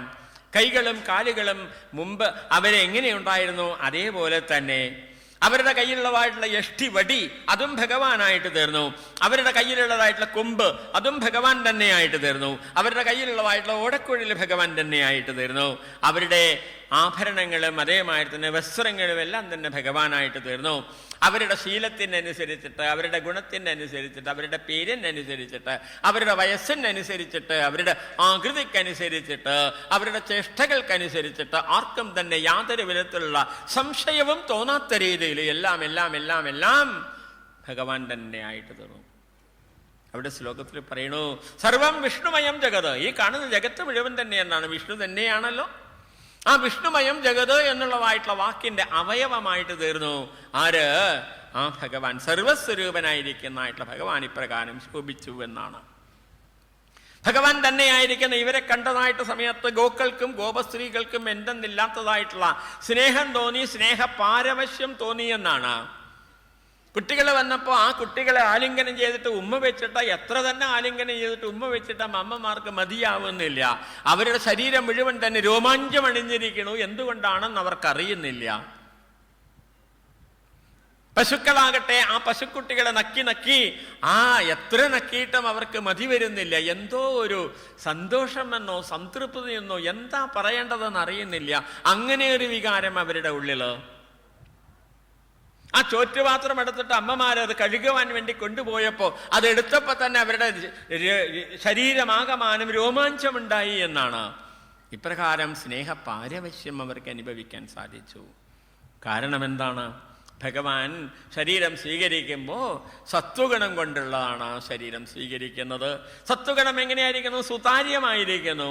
അതുകൊണ്ട് തന്നെ ആ ഗോപികമാർക്കും പശുക്കൾക്കും എല്ലാം തന്നെ ആ ഭഗവാൻ സ്വരൂപത്തെ നേരിട്ടവിടെ അനുഭവിക്കാൻ വേണ്ടിയിട്ട് സാധിച്ചു. പക്ഷെ അവരത് അറിഞ്ഞില്ല. അവരറിഞ്ഞില്ലെങ്കിൽ പോലും അവർക്കത് അനുഭവിക്കാൻ വേണ്ടിയിട്ട് സാധിച്ചു എന്നാണ്. ഭഗവാൻ അത് തന്നെയാണ് പറയുന്നത്. മത്ത പരതരം നാണ്യത് കിഞ്ചിതസ്തി. എന്നിൽ നിന്ന് മന്യമായിട്ട് യാതൊന്നും തന്നെ ഇല്ല എന്നാണല്ലോ നമ്മളോട് പറഞ്ഞു തരുന്നത്. ശുഖബ്രഹ്മർഷിയും അത് തന്നെയാണ് പറഞ്ഞത്. വസ്തുതോ ജാനതാമത്ര കൃഷ്ണം സ്ഥാസ്നുചരിഷ്ണുജ ഭഗവത് രൂപമഖിലം നാന്യദ്വസ്തിഹ കിഞ്ചനം. പരമാർത്ഥമായിട്ട് കൃഷ്ണനെ അറിയുന്നവർക്ക് ഇവിടെ അഖിലം ഭഗവത് രൂപം തന്നെയാണ്. സാവരവും ജംഗമവും ഭഗവാനിൽ നിന്ന് അന്യമായിട്ട് യാതൊരു വസ്തുവും ഇവിടെ ഇല്ലേ ഇല്ല. വേദവും അതാണല്ലോ പറഞ്ഞത്, സർവം ഖലു ഇദം ബ്രഹ്മ. ഒക്കെ പരബ്രഹ്മം തന്നെയാണ് എന്നാണ്. സമഷ്ടി ജീവസ്വരൂപനായിരിക്കും കൃഷ്ണൻ. ആ കൃഷ്ണൻ തന്നെയാണ് എല്ലാവർക്കും പ്രിയങ്കരനായിരിക്കുന്നത്. സൃഷ്ടി മുഴുവൻ തന്നെ ഭഗവത് സ്വരൂപമായിട്ട് കാണൂ എന്ന് ഭഗവാൻ ഇവിടെ നമുക്ക് കാണിച്ചു തന്നു. ഒരു ഡെമോൺസ്ട്രേഷനാണ് അവിടെ കാണിച്ചു തന്നത്. ഇത് നാം ഓരോരുത്തരും അറിയേണ്ടിയിരിക്കുന്നു. അറിയേണ്ടത് ഇവിടെ ബുദ്ധിയിലാണ് അറിയേണ്ടിയിരിക്കുന്നത്. ആരാണ് ബുദ്ധി? ബ്രഹ്മാവാണ് ബുദ്ധി. അതുകൊണ്ട് ബ്രഹ്മാവിന് അനുഭവമാക്കി കൊടുത്തു എന്ന് വെച്ച് കഴിഞ്ഞാൽ ആ ബുദ്ധിയിൽ ഇത് മുഴുവൻ തന്നെ ഭഗവാൻ തന്നെ എന്നുള്ളതായിട്ട് ജ്ഞാനം ഉറപ്പിച്ചു എന്നർത്ഥം. ഇതറിഞ്ഞു കഴിഞ്ഞാലോ ഞാൻ എന്ന് എപ്പോഴും നമ്മൾ പറഞ്ഞുകൊണ്ടിരിക്കുന്ന ഈ ഞാൻ എന്ന ഭാവത്തിന് യാതൊരു അടിസ്ഥാനവും ഇല്ലാതായിട്ട് തീരും. ബ്രഹ്മദേവൻ ഇവിടെ ഞാനെന്നും എൻ്റെ സൃഷ്ടി എന്നുള്ളതായിട്ടുള്ള അഹങ്കാരം ഉണ്ടായപ്പോൾ, ആ അഭിമാനം ഉണ്ടായപ്പോൾ ഭഗവാൻ അതിനെ നീക്കി എന്നാണ്. സാധകന്മാരായിരിക്കുന്ന നമ്മെ സംബന്ധിച്ചിടത്തോളം സ്ഥൂലവും സൂക്ഷ്മവുമായിട്ടുള്ള ശരീരങ്ങൾ, ആ ശരീരങ്ങളോടുള്ളതായിട്ടുള്ള താതാത്മ്യമാണ് ഞാൻ എന്നുള്ളതായിരിക്കുന്ന ഭാവം. ഈ ശരീരങ്ങളിൽ താതാത്മ്യത്തിന് കാരണമായിരിക്കുന്നത് എന്താണ്? കാരണശരീരം അല്ലെങ്കിൽ വാസനകൾ. അനേക ജന്മങ്ങളിൽ കൂടിയിട്ട് ആർജിച്ചു വെച്ചിരിക്കുന്നതായിട്ടുള്ള വാസനകൾ. കാരണശരീരം വാസനാരഹിതമാവണം. കാരണശരീരം വാസനാരഹിതമാവുന്നതായിട്ട് സമയത്ത് ഞാനെന്ന ഭാവം ഇല്ലാതാവും. ഞാനെന്ന ഭാവം ഇല്ലാതായാലോ പ്രപഞ്ച സൃഷ്ടി മുഴുവൻ തന്നെ ആനന്ദമയമായിട്ട് നമുക്ക് അനുഭവിക്കാൻ സാധിക്കും. ഈ ആനന്ദം നമ്മുടെ ഉള്ളിൽ മാത്രമല്ല, അത് നമ്മളുടെ ഉള്ളിൽ നിന്നും ചുറ്റുപാടും പ്രസരിക്കുകയും ചെയ്യും. ബ്രഹ്മദേവൻ ശ്രീകൃഷ്ണനെ കാണുന്നതായിട്ടുള്ള കാഴ്ചയുണ്ട് അവിടെ. ഈ തത്വമാണ് വെളിവാക്കി തരുന്നത്. വ്യാസഭഗവാൻ വളരെ മനോഹരമായിട്ടുള്ള വാക്കുകളിൽ കൂടിയിട്ട് വരച്ചു കാണിച്ചു തരുന്നു. അത് അത്യഗാധമായിരിക്കുന്ന ഒരു ധ്യാന ശ്ലോകം. ആ ശ്ലോകം ഭഗവാന്റേതായിട്ടുള്ള മനോഹരമായിട്ടുള്ള രൂപം നമ്മുടെ കൺമുന്നിൽ കാണിച്ചു തരുന്നതോടൊപ്പം ആ അർത്ഥം, ആ ശ്ലോകത്തിൻ്റെതായിട്ടുള്ള അർത്ഥം നമ്മൾ മനനം ചെയ്യുന്നതായിട്ട് സമയത്ത് നമുക്കതിൻ്റെ തത്വം ഗ്രഹിക്കാനും കൂടിയിട്ട് സാധിക്കും. അത് 13-ാം അധ്യായത്തില് 11-ാമത്തെ ശ്ലോകമാണ്. വായിക്കാം. ബിഭ്രദ്വേണം ജഠരപടയോ ശൃംഗവേത്രേ ജഗക്ഷേ വാമേ പാണൗ മസൃണകബളം തത്ഫലാന്യങ്കുലീഷു തിഷ്ടൻ മധ്യേ സ്വപരിസുഹൃദോ ഹാസയന്നർമ്മഭിസ്വൈ സ്വർഗേ ലോകേ മിഷതി ഭുഭുജേ യജ്ഞഭുഗ്ബാലകേളി. ഭഗവാൻ അരയിൽ 2 വസ്ത്രങ്ങൾ ധരിച്ചിരിക്കണു. ജഠരപടയോഹോ, അരയിലെടുത്ത മുണ്ടും അതിൻ്റെ മുകളിൽ കെട്ടിയിരിക്കുന്നതായിട്ടുള്ള മേൽമുണ്ടും, അതിനിടയിലാണ് ഭഗവാൻ ഓടക്കുഴൽ തിരികിയത്. അതാണ് ബിഭ്രദ്വേണം ജഠരപടയോ എന്ന് പറഞ്ഞത്. പിന്നെയോ കൊമ്പും കോലും എന്തിരിക്കണോ? വാമേ കക്ഷവും, തൻ്റെ ഇടത്തെ കക്ഷത്തില് തിരികെ വെച്ചിരിക്കണോ ഭഗവാൻ കൊമ്പും കോലും. കയ്യിലോ പാണവും അസുരണ കബളം, കയ്യില് സ്നിഗ്ധമായിരിക്കുന്ന ആ ചോറ്, അതാണ് മസുരണ കബളം, ചോരുരുള എന്നർത്ഥം. തത്ഫലാന്യങ്കുലേഷു, കൈവിരലുകളാകട്ടെ തൊട്ടുകൂട്ടാനുള്ളതായിട്ടുള്ള വസ്തുക്കള്. എവിടെ ഇരിക്കണു ഭഗവാൻ? തിഷ്ടൻ മധ്യേ സ്വപരിസുഹൃദോ, തൻ്റെ കൂട്ടുകാരുടെ മധ്യത്തിലിരിക്കണു ഭഗവാൻ. പിന്നെയോ തൻ്റെ നർമ്മകേളികളാൽ ചിരിപ്പിച്ചുകൊണ്ട് ഭക്ഷണം കഴിക്കുന്നു. ഹാസയൻ നർമ്മഭിസ്വൈഹി സ്വർഗേ ലോകേ മിഷതി ബുഭുജേ, സ്വർഗലോകത്തിലുള്ളവര്, സ്വർഗവാസികളെല്ലാവരും തന്നെ അസൂയയോടെ നോക്കിക്കൊണ്ട് നിൽക്കുന്നു. അങ്ങനെ ഭഗവാൻ ഭക്ഷണം കഴിച്ചു എന്നാണ്. നോക്കൂ, തത്വം എന്താണ്? ഭഗവാൻ ആരാണ്? സച്ചിദാനന്ദമൂർത്തിയാണ്. ആ സച്ചിദാനന്ദമൂർത്തി ആനന്ദസ്വരൂപി. ആ ആനന്ദസ്വരൂപി നിർഗുണം പരബ്രഹ്മം എന്നൊക്കെ പറയണോ. പരബ്രഹ്മം വസ്ത്രം ധരിച്ചു. 2 വസ്ത്രങ്ങള്. എന്താണ് 2 വസ്ത്രങ്ങൾ? 2 ഉപാധികളാണ്. അതാണ് സ്ഥൂല ഉപാധി, സൂക്ഷ്മ ഉപാധി. സ്ഥൂല ശരീരവും സൂക്ഷ്മ ശരീരവും. ഭഗവാനെ സംബന്ധിച്ചിടത്തോളം കാരണ ശരീരം, വാസനകളെ ഇല്ല, ഉള്ളു പൊള്ളയായിരിക്കുന്നതാണ്. അതാണ് ഭഗവാന്റെ കയ്യിലുള്ളതായിട്ടുള്ള വേണു. അതാണ് ഭഗവാൻ 2 വസ്ത്രങ്ങളുടെ ഇടയിൽ ചുരുങ്ങിയിരിക്കുന്നത്. ജീവാത്മാക്കളായിരിക്കുന്ന നമ്മളെ സംബന്ധിച്ചിടത്തോളം കാരണശരീരം വാസനകൾ നിറഞ്ഞിരിക്കണോ. വാസനകൾക്കനുസരിച്ചിട്ട് ആഗ്രഹങ്ങളുണ്ട്, ചിന്തകളുണ്ട്, പ്രവൃത്തികളുണ്ട്. എല്ലാം തന്നെ ഞാനെന്നും എൻ്റെ എന്നും എനിക്ക് വേണം എന്നുള്ളതായിട്ടുള്ള ഭാവത്തോട് കൂടിയിട്ട് അതിൻ്റെ ഫലമായിട്ടാണ് സുഖദുഃഖ അനുഭവങ്ങള്. അതിൻ്റെ ഫലമായിട്ടാണ് ജനന മരണങ്ങള്. എന്ത് വേണം? കാരണശരീരത്തിലായിട്ടുള്ള വാസനകൾ നീങ്ങിയാൽ സംസാര ദുഃഖം ലവലേശം പോലും ഉണ്ടാവില്ല. പകരം എന്താണ്? ആനന്ദ അനുഭവം മാത്രം. സൃഷ്ടി മുഴുവൻ തന്നെ പഞ്ചേന്ദ്രിയങ്ങളിൽ കൂടിയിട്ടും മനസ്സിൽ കൂടിയിട്ടും അത് ആനന്ദ അനുഭവമായിട്ട് നമുക്ക് അനുഭവിക്കാൻ വേണ്ടിയിട്ട് സാധിക്കും. ചുറ്റുപാടുമുള്ളവരെയും നമുക്ക് ആനന്ദഭരിതരാക്കാൻ വേണ്ടിയിട്ട് സാധിക്കും. അതാണ് കൃഷ്ണൻ നടുവിലിരുന്നു ഹാസ കേളികളെ കൊണ്ട് എല്ലാവരെയും സന്തോഷിപ്പിച്ചുകൊണ്ട് ഭക്ഷണം കഴിച്ചു എന്ന് പറഞ്ഞത്. സൃഷ്ടിയോട് മുഴുവൻ തന്നെ സ്നേഹം തോന്നും നമുക്ക്. അതാണ് ഭഗവാന്റെ കയ്യിലുള്ളതായിട്ടുള്ള ചോരുരുള, മസുരണ കബളം. മസുരണ എന്ന് വെച്ചാൽ സ്നിഗ്ധം, സ്നേഹം എന്നർത്ഥം. ഇനിയോ ആ വിരലുകളിലാവട്ടെ എന്താണ്? വ്യഞ്ജനങ്ങൾ. 5 ഇന്ദ്രിയങ്ങളിൽ കൂടിയിട്ടുള്ള ഇന്ദ്രിയ അനുഭവങ്ങളാണ്. ആ ഇന്ദ്രിയ അനുഭവങ്ങൾ എന്തായിട്ട് തീരുന്നു? ആനന്ദ അനുഭവമായിട്ട് തീരണു. വിഷയ അനുഭവങ്ങൾ ആനന്ദ അനുഭവമായിട്ട് തീരണു. വളരെ വളരെ ദൂരെ കേൾക്കുന്നതായിട്ട് ശബ്ദത്തോട് കൂടിയിരിക്കുന്ന കൊമ്പ് ഭഗവാൻ ധരിച്ചിരിക്കണു. എന്തിനു വേണ്ടിയിട്ട്? ഭഗവാനിൽ നിന്ന് വളരെ ദൂരെ ഇരിക്കുന്നതായിട്ട് നമ്മളെ വിളിക്കുവാൻ വേണ്ടിയിട്ട്, നമ്മെ ആകർഷിക്കാൻ വേണ്ടിയിട്ട്. ഭഗവാന്റെ കയ്യിലുള്ള കോലാകട്ടെ നമ്മളെ നേർവഴിക്ക് നടത്തുവാൻ വേണ്ടിയിട്ട്. ഇത് നമ്മളെപ്പോഴും ഓർക്കേണ്ടതാണ്. നമ്മളെ നേർവഴിക്ക് തെളിച്ചുകൊണ്ടിരിക്കുന്നു ഭഗവാൻ നമ്മുടെ പിന്നില്. നമ്മളെല്ലാവരും നേർവഴിക്ക് പോകണം. ഏതാണ് വഴി? സംശയിക്കേണ്ട. നമ്മുടെ ഗുരുവുണ്ട് നമ്മുടെ മുന്നിൽ. ഗുരു കാണിച്ചു തരുന്നതായിട്ടുള്ള മാർഗത്തിൽ കൂടിയിട്ട് വേണം പോവാൻ വേണ്ടിയിട്ട്. നമ്മളെപ്പോഴും ഓർക്കേണ്ടതാണത്. നമ്മുടെ മുന്നിൽ ഗുരുവുണ്ട് നമ്മെ നയിക്കാൻ വേണ്ടിയിട്ട്. നമ്മുടെ പിന്നിൽ ഭഗവാനുണ്ട് നേർവഴിക്ക് തെളിക്കാൻ വേണ്ടിയിട്ട്. ഈ ഒരു ഓർമ്മയുണ്ട് എന്നുണ്ടെങ്കിൽ നമ്മൾ സത്കർമ്മങ്ങളെ ചെയ്യുള്ളൂ.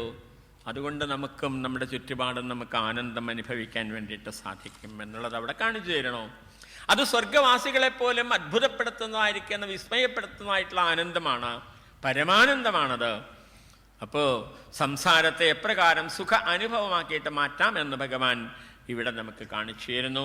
ഞാൻ എന്ന ഭാവം മാറ്റൂ, എന്നിട്ട് സൃഷ്ടിയെ കാണൂ, അനുഭവിക്കൂ. അപ്പൊ സൃഷ്ടി പ്രതീതി നീങ്ങിയിട്ട് എല്ലായിടത്തുമുള്ളതായിട്ടുള്ള ഭഗവാനെ കാണാൻ വേണ്ടിയിട്ട് സാധിക്കും, അനുഭവിക്കാൻ വേണ്ടിയിട്ട് സാധിക്കും. ഇനി നമ്മൾ കഥയിലേക്ക് തിരിച്ചു വന്നു കഴിഞ്ഞാൽ ആ ബ്രഹ്മദേവനൊന്ന് കണ്ണടച്ചു തുറന്നു. കണ്ണടച്ചു തുറക്കുമ്പോഴേക്ക് ഭൂമിയിൽ മനുഷ്യവർഷം 1 കഴിഞ്ഞു പോയിരിക്കണു എന്നാണ്. ഇവിടെ വനത്തിലേക്ക് നോക്കിയതായിട്ട് സമയത്ത് ചാൻ മറച്ചു വെച്ചതായിരിക്കുന്ന പശുക്കുട്ടികളും ഗോപക്കുട്ടികളും എല്ലാം അവിടെ അതേപോലെ തന്നെ ഇരിക്കുന്നു. ബ്രഹ്മദേവന് സംശയമായി. അപ്പൊ താൻ മറിച്ചതോ തൻ്റെ അടുത്ത് നോക്കിയപ്പോൾ അവിടെയുമുണ്ട് ഇവരൊക്കെ തന്നെ. ബ്രഹ്മദേവന് സംശയം, ഏതാണ് ഒറിജിനൽ, ഏതാണ് ഡ്യൂപ്ലിക്കേറ്റ് എന്നുള്ളത് മനസ്സിലായില്ല. വീണ്ടും ബ്രഹ്മദേവൻ ഒരിക്കൽ കൂടി ആ വനത്തിലേക്ക് നോക്കിയതായിട്ട് സമയത്ത് ഗോപക്കുട്ടികളും പശുക്കുട്ടികളും എല്ലാം തന്നെ ചതുർഭുജ വിഷ്ണുവിന്റെ രൂപമായിട്ട് തീർന്നു. ഓരോ വിഷ്ണുവിന്റെ അടുത്തും ആ ഭഗവാനെ സേവിച്ചു കൊണ്ട് നിൽക്കുന്നതായിട്ടുള്ള ബ്രഹ്മദേവനെയും കണ്ടു. എത്രയെത്ര ബ്രഹ്മദേവന്മാരാണ് നോക്കൂ. അത്രയും ബ്രഹ്മദേവനിൽ താനാരാണ് ഒരു നിസ്സാരൻ. ഞാൻ എന്നുള്ള ഭാവം പരിപൂർണമായിട്ട് അങ്ങോട്ട് നീങ്ങി മായാദർശനത്തോട് കൂടിയിട്ട് താനും സൃഷ്ടികളിൽ നിന്ന് അന്യമല്ല എന്നുള്ളത് ബ്രഹ്മദേവന് മനസ്സിലായി. സൃഷ്ടി മുഴുവൻ തന്നെ ഭഗവാൻ, എല്ലാറ്റിനെയും ഭഗവാനായി കണ്ടിട്ട് ബ്രഹ്മദേവൻ അവിടെ സ്തുതിച്ചു. ഭഗവാൻ സങ്കല്പത്തിലാണ് സൃഷ്ടിക്കുന്നത്. ബ്രഹ്മാവിന് സൃഷ്ടിക്കാൻ ഉപാദാന കാരണം വേണം, അതാണ് താമരപ്പൂവ്. ഭഗവാന്റെ സൃഷ്ടി നിസ്സാരം, വെറും സങ്കല്പം മാത്രം മതി. അതുകൊണ്ടാണ് സൃഷ്ടി എന്നുള്ളതിന് ഇംഗ്ലീഷിൽ ട്രാൻസ്ലേറ്റ് ചെയ്ത സമയത്ത് ക്രിയേഷൻ എന്ന് പറയും. ക്രിയേഷൻ എന്നുള്ളത് ശരിയല്ല, തെറ്റാണ്. ശരിയായിട്ടുള്ള വാക്ക് എന്താണ്? പ്രൊജക്ഷൻ എന്നാണ്, വിക്ഷേപം എന്ന് വേണം പറയാൻ വേണ്ടിയിട്ട്. ദൈവാനുഗ്രഹം കൊണ്ട്, ഗുരുവിൻ്റെതായിട്ടുള്ള കടാക്ഷം കൊണ്ട് നമ്മുടെ അജ്ഞാനം നശിച്ചു. ദുഃഖ നിവൃത്തി എപ്പോഴാണ് ഉണ്ടാവുന്നത്? അപ്പം നമുക്ക് പ്രത്യേകാത്മാവായിരിക്കുന്ന പരമാത്മാവ് തന്നെയാണ് ഞാൻ എന്ന സാക്ഷാത്കാരം നമ്മുടെ ഉള്ളിലുള്ളതായിട്ട് സ്വരൂപാനന്ദത്തെ പ്രകാശിപ്പിക്കുന്നു എന്ന് ഈ ലീലയിൽ കൂടിയിട്ട് നമ്മൾ പറയാം. നോക്കൂ, ഈ അറിവ് ബുദ്ധിയിൽ മാത്രം പോരാ, എന്ത് വേണം? അത് മനസ്സിലേക്ക് ഇറങ്ങി വരണം.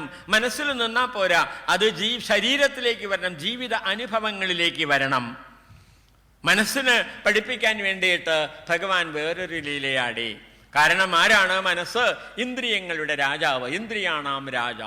ഇന്ദ്രിയങ്ങളുടെ രാജാവ് ഇന്ദ്രനാണല്ലോ. അപ്പൊ മനസ്സ് എന്ന് വെച്ച് കഴിഞ്ഞാൽ ഇന്ദ്രൻ. ഇന്ദ്രന് ഞാൻ എന്ന ഭാവം വന്നു എന്ന് വെച്ച് കഴിഞ്ഞാൽ മനസ്സിലെ ഞാൻ എന്ന ഭാവം വന്നു. അത് യജ്ഞത്തിന് വിരോധമാണ്. കാരണം യജ്ഞം എന്താണ്? യജ്ഞോ വൈ വിഷ്ണു എന്ന് വേദം പറഞ്ഞു തരും. യജ്ഞം തന്നെയാണ് വിഷ്ണു, സർവ്വവ്യാപിയായിരിക്കുന്ന ഭഗവാൻ തന്നെയാണ് യജ്ഞം. അതുകൊണ്ട് യജ്ഞാർത്ഥമായിട്ട് വിഷ്ണുവിന് വേണ്ടിയിട്ട്, സർവ്വവ്യാപിയായിരിക്കുന്ന ഭഗവാന് വേണ്ടിയിട്ട് എല്ലാ കർമ്മങ്ങളെയും ചെയ്യൂ. അത് നിങ്ങളെ കർമ്മബന്ധങ്ങളിൽ നിന്ന് മോചിപ്പിക്കുന്നു എന്ന് ഭഗവത്ഗീതയിൽ പറഞ്ഞു തരുന്നു. സൃഷ്ടി മുഴുവൻ തന്നെ ഭഗവാനായിരിക്കുന്നതായിട്ട് സമയത്ത് ഞാൻ പറയുന്നതും ഞാൻ സംസാരിക്കുന്നതും ഞാൻ വ്യവഹരിക്കുന്നതും ആരോടാണ്? ഭഗവാനോട് തന്നെയല്ലേ? ഇത് നമ്മൾ എപ്പോഴെങ്കിലും ഓർക്കുന്നുണ്ടോ? ഇല്ലല്ലോ എന്ന് പറയാണ്. സൃഷ്ടി മുഴുവൻ ബ്രഹ്മം ഉണ്ടോ? അപ്പൊ ഞാൻ പറയുന്നതും കേൾക്കുന്നതും അനുഭവിക്കുന്നതും എല്ലാം എന്താണ്? ഭഗവാൻ. അത് തന്നെയാണ് ഭഗവാൻ ഗീതയിൽ ഒരേ ഒരു ശ്ലോകത്തിൽ പറഞ്ഞു തന്നത്. ബ്രഹ്മാർപ്പണം ബ്രഹ്മഹവി ബ്രഹ്മാഗ്നൗ ബ്രഹ്മണാഹുതം ബ്രഹ്മ ഇവരേന ഗന്ധവ്യം ബ്രഹ്മകർമ്മ സമാധിന. ഒക്കെ പരബ്രഹ്മ മാത്രമാണ്. അഗ്നികുണ്ഡം ബ്രഹ്മമാണ്, അഗ്നി ബ്രഹ്മമാണ്, ഋത്വിക്ക് ബ്രഹ്മമാണ്, യജമാനൻ ബ്രഹ്മമാണ്, കർമ്മം ബ്രഹ്മമാണ്, കർമ്മത്തിൽ കൂടി നേടേണ്ടിയിരിക്കുന്ന ലക്ഷ്യം ബ്രഹ്മമാണ്. ബ്രഹ്മമല്ലാതെ വേറെ യാതൊന്നും ഇവിടെ ഇല്ല എന്നുള്ളത്. അത് ഇന്ദ്രന് ഇത് നഷ്ടപ്പെട്ടു. ഇന്ദ്രന് ഞാൻ എന്നുള്ളതായിട്ടുള്ള ഭാവം വന്നതോട് കൂടിയിട്ട് യാഗയജ്ഞങ്ങളൊക്കെ എനിക്ക് വേണ്ടി ചെയ്യേണ്ടതാണ് എന്ന് ഇന്ദ്രൻ പറഞ്ഞു അത്രേ. കൃഷ്ണൻ ആ യാഗത്തെ മുടക്കി എന്നാണ്. അപ്പോൾ ഇന്ദ്രന് ആ ഭഗവാനോട്, ആരാണ് ഭഗവാൻ? തന്നെ ആ സ്ഥാനത്ത് അവരോധിച്ചവനാണ് ഭഗവാൻ.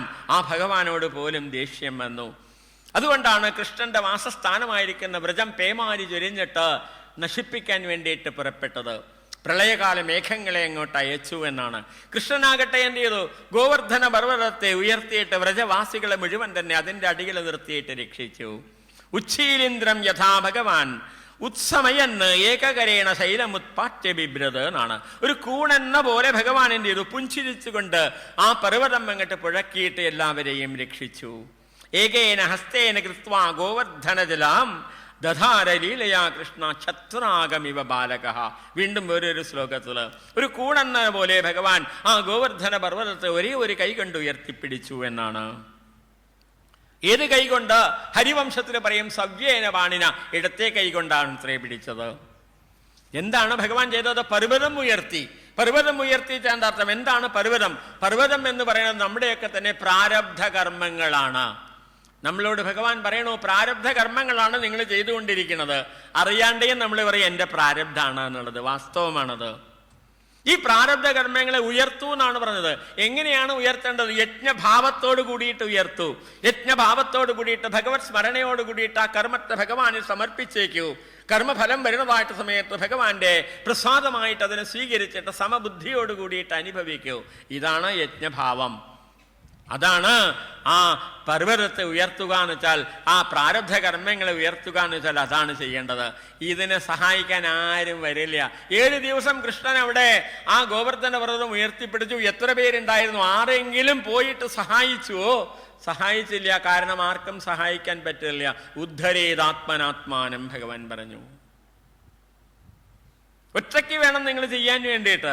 ഇപ്രകാരം പ്രാരബ്ധ കർമ്മങ്ങളെ ഉയർത്തുന്നതായിട്ട് സമയത്ത് എന്ന് വെച്ചാൽ കർമ്മങ്ങളെയൊക്കെ തന്നെ ഭഗവൻ മുഖമാക്കുന്നതായിട്ട് സമയത്ത് മനസ്സിലുള്ളതായിട്ടുള്ള മതം അങ്ങോട്ട് ഇല്ലാണ്ടിയാവണോ. ഗോവർദ്ധനോദ്ധാരണത്തിലെ കൂടിയിട്ട് ഭഗവാൻ ഇതാണ് നമുക്ക് കാണിച്ചു തന്നത്. ഭഗവത് സ്പർശനം കൊണ്ട് കർമ്മങ്ങളെല്ലാം തന്നെ ലഘുവായിട്ട് തീരും. കർമ്മബന്ധം ഇല്ലാതായിട്ട് തീരും. കർമ്മങ്ങളെല്ലാം തന്നെ സഫലങ്ങളായിട്ട് തീരും. കുശല കർമ്മങ്ങളായിട്ട് തീരും. അവ അഭ്യുദയ നിശ്രേയസങ്ങളെ നമുക്ക് പ്രദാനം ചെയ്യും. ഈ ലീലയിൽ കൂടിയിട്ട് ഭഗവാന് ഗോവിന്ദനാമം കിട്ടി. നമുക്കോ എന്ത് കിട്ടി? നമുക്ക് അന്ധക്കരണ ശുദ്ധി കിട്ടി എന്നർത്ഥം. അന്ധക്കരണ ശുദ്ധി വന്നാലോ ഭഗവാന്റെ ലോകം മുഴുവൻ തന്നെ അനുഭവിക്കാം. അതാണ് ഈ ഗോവർദ്ധനോദ്ധാരണത്തിന് ശേഷം വ്രജവാസികളെ മുഴുവൻ തന്നെ ഭഗവാൻ വൈകുണ്ഠ ലോകത്തേക്ക് കൊണ്ടുപോയി കാണിച്ചു കൊടുത്തത് എന്ന് പറഞ്ഞത്. ഈ ഗോവർദ്ധനോദ്ധാരണം ഭക്തന്റെ ദൃഷ്ടിയിൽ നോക്കുകയാണെങ്കിൽ എല്ലാ ദുഃഖങ്ങൾക്കും പരിഹാരമായിരിക്കുന്നത് ഭഗവാൻ മാത്രമാണ്. നേരെ മറിച്ചിട്ട് ഭഗവാൻ അവിടെ നമുക്കൊക്കെ ഒരു സാമൂഹിക ധർമ്മവും കൂടി പഠിപ്പിച്ചു തരണു. മറ്റുള്ളവരെ സ്നേഹിക്കൂ, മറ്റുള്ളവരെ സഹായിക്കൂ, എന്നിട്ട് മുന്നോട്ട് പോകൂ എന്ന സാമൂഹികമായിട്ടുള്ള ധർമ്മം പഠിപ്പിച്ചു തരണു. ഇപ്രകാരം ഞാൻ എന്നുള്ളതായിട്ടുള്ള ഭാവം നമ്മിൽ രൂഢമൂലമായിരിക്കുമ്പോഴാണ് ആ രാഗം, ദ്വേഷം, മതം, മാത്സര്യം തുടങ്ങിയതായിട്ടുള്ള കാളകൂട വിഷം നമ്മുടെ ഉള്ളിൽ നിന്ന് പുറത്തേക്ക് വരുന്നത്. അതാണ് കാളീയമർദ്ദനം. കാളീയമർദ്ദനത്തില് ഞാൻ എന്ന ഭാവം കാളിയനുണ്ടായി. അവന് എൻ്റെ എന്ന ധാരാളം ഫണങ്ങൾ ഉണ്ടായിരുന്നു. ആ എൻ്റെ എന്ന ഫണങ്ങളെ മുഴുവൻ തന്നെ ഭഗവാൻ ചവിട്ടി താഴ്ത്തിക്കളഞ്ഞു. അതോടുകൂടിയിട്ടോ അവൻ്റെതായിട്ടുള്ള വിഷം മുഴുവൻ തന്നെ നീങ്ങി. അവൻ ആനന്ദസ്വരൂപനായിട്ട് തീർന്നു. അഹങ്കാരത്തിൻ്റെ വികാസമാണ് അജ്ഞാനം എന്ന് പറയുന്നത്. അഹങ്കാരത്തിൻ്റെ ലയമാണ് അജ്ഞാനസ്വരൂപം. അഹങ്കാരം വർദ്ധിക്കുന്നതായിട്ട് സമയത്ത് ഭഗവത് ധർമ്മങ്ങളൊക്കെ തന്നെ വിസ്മരിക്കപ്പെടുന്നു. അതാണ് കാളിയൻ ഭഗവാനെ എന്താണ് ചുറ്റി വരിഞ്ഞു എന്നൊക്കെ പറഞ്ഞത്.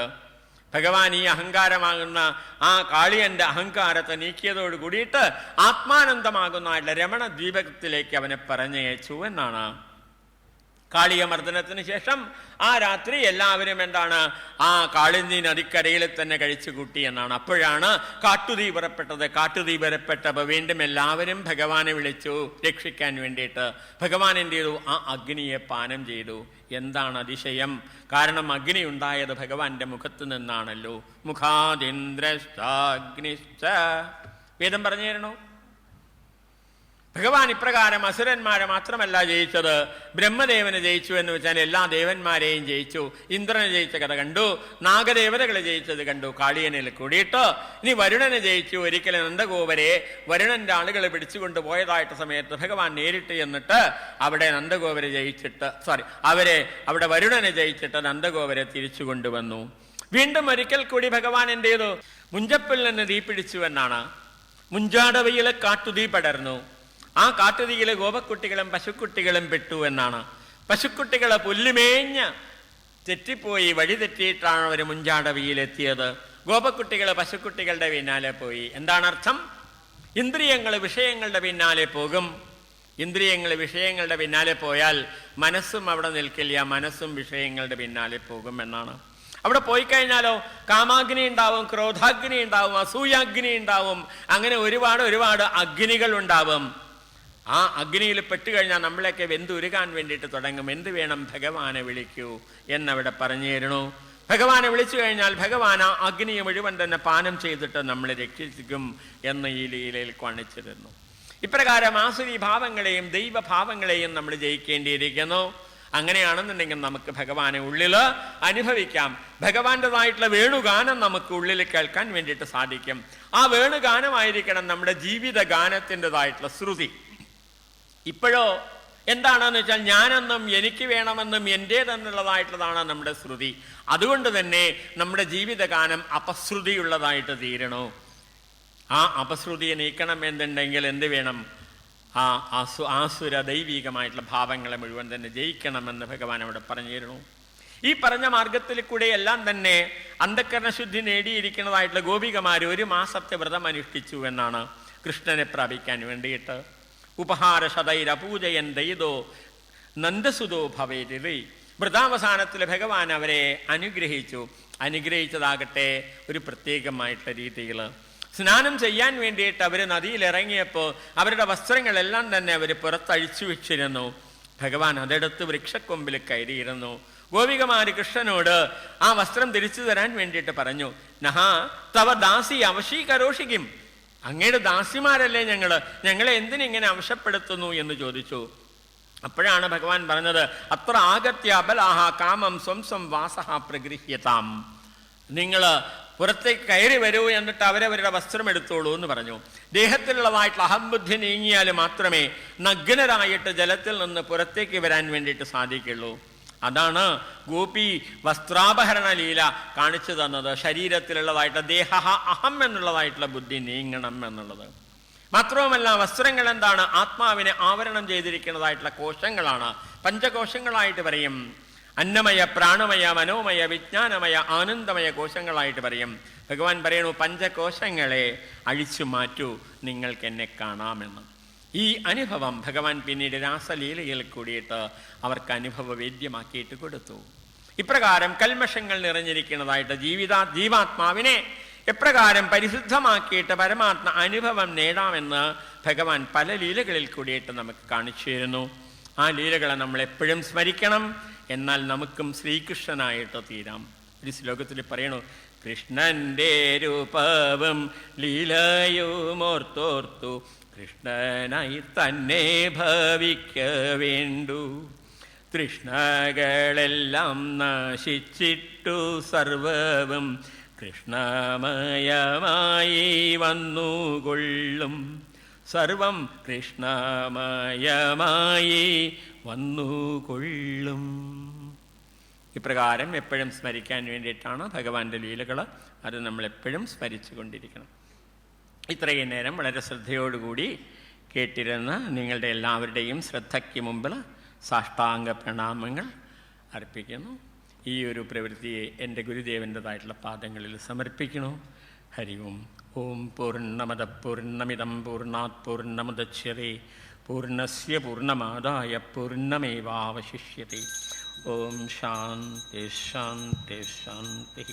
ഹരി ഓം. ശ്രീ ഗുരുഭ്യോ നമഃ.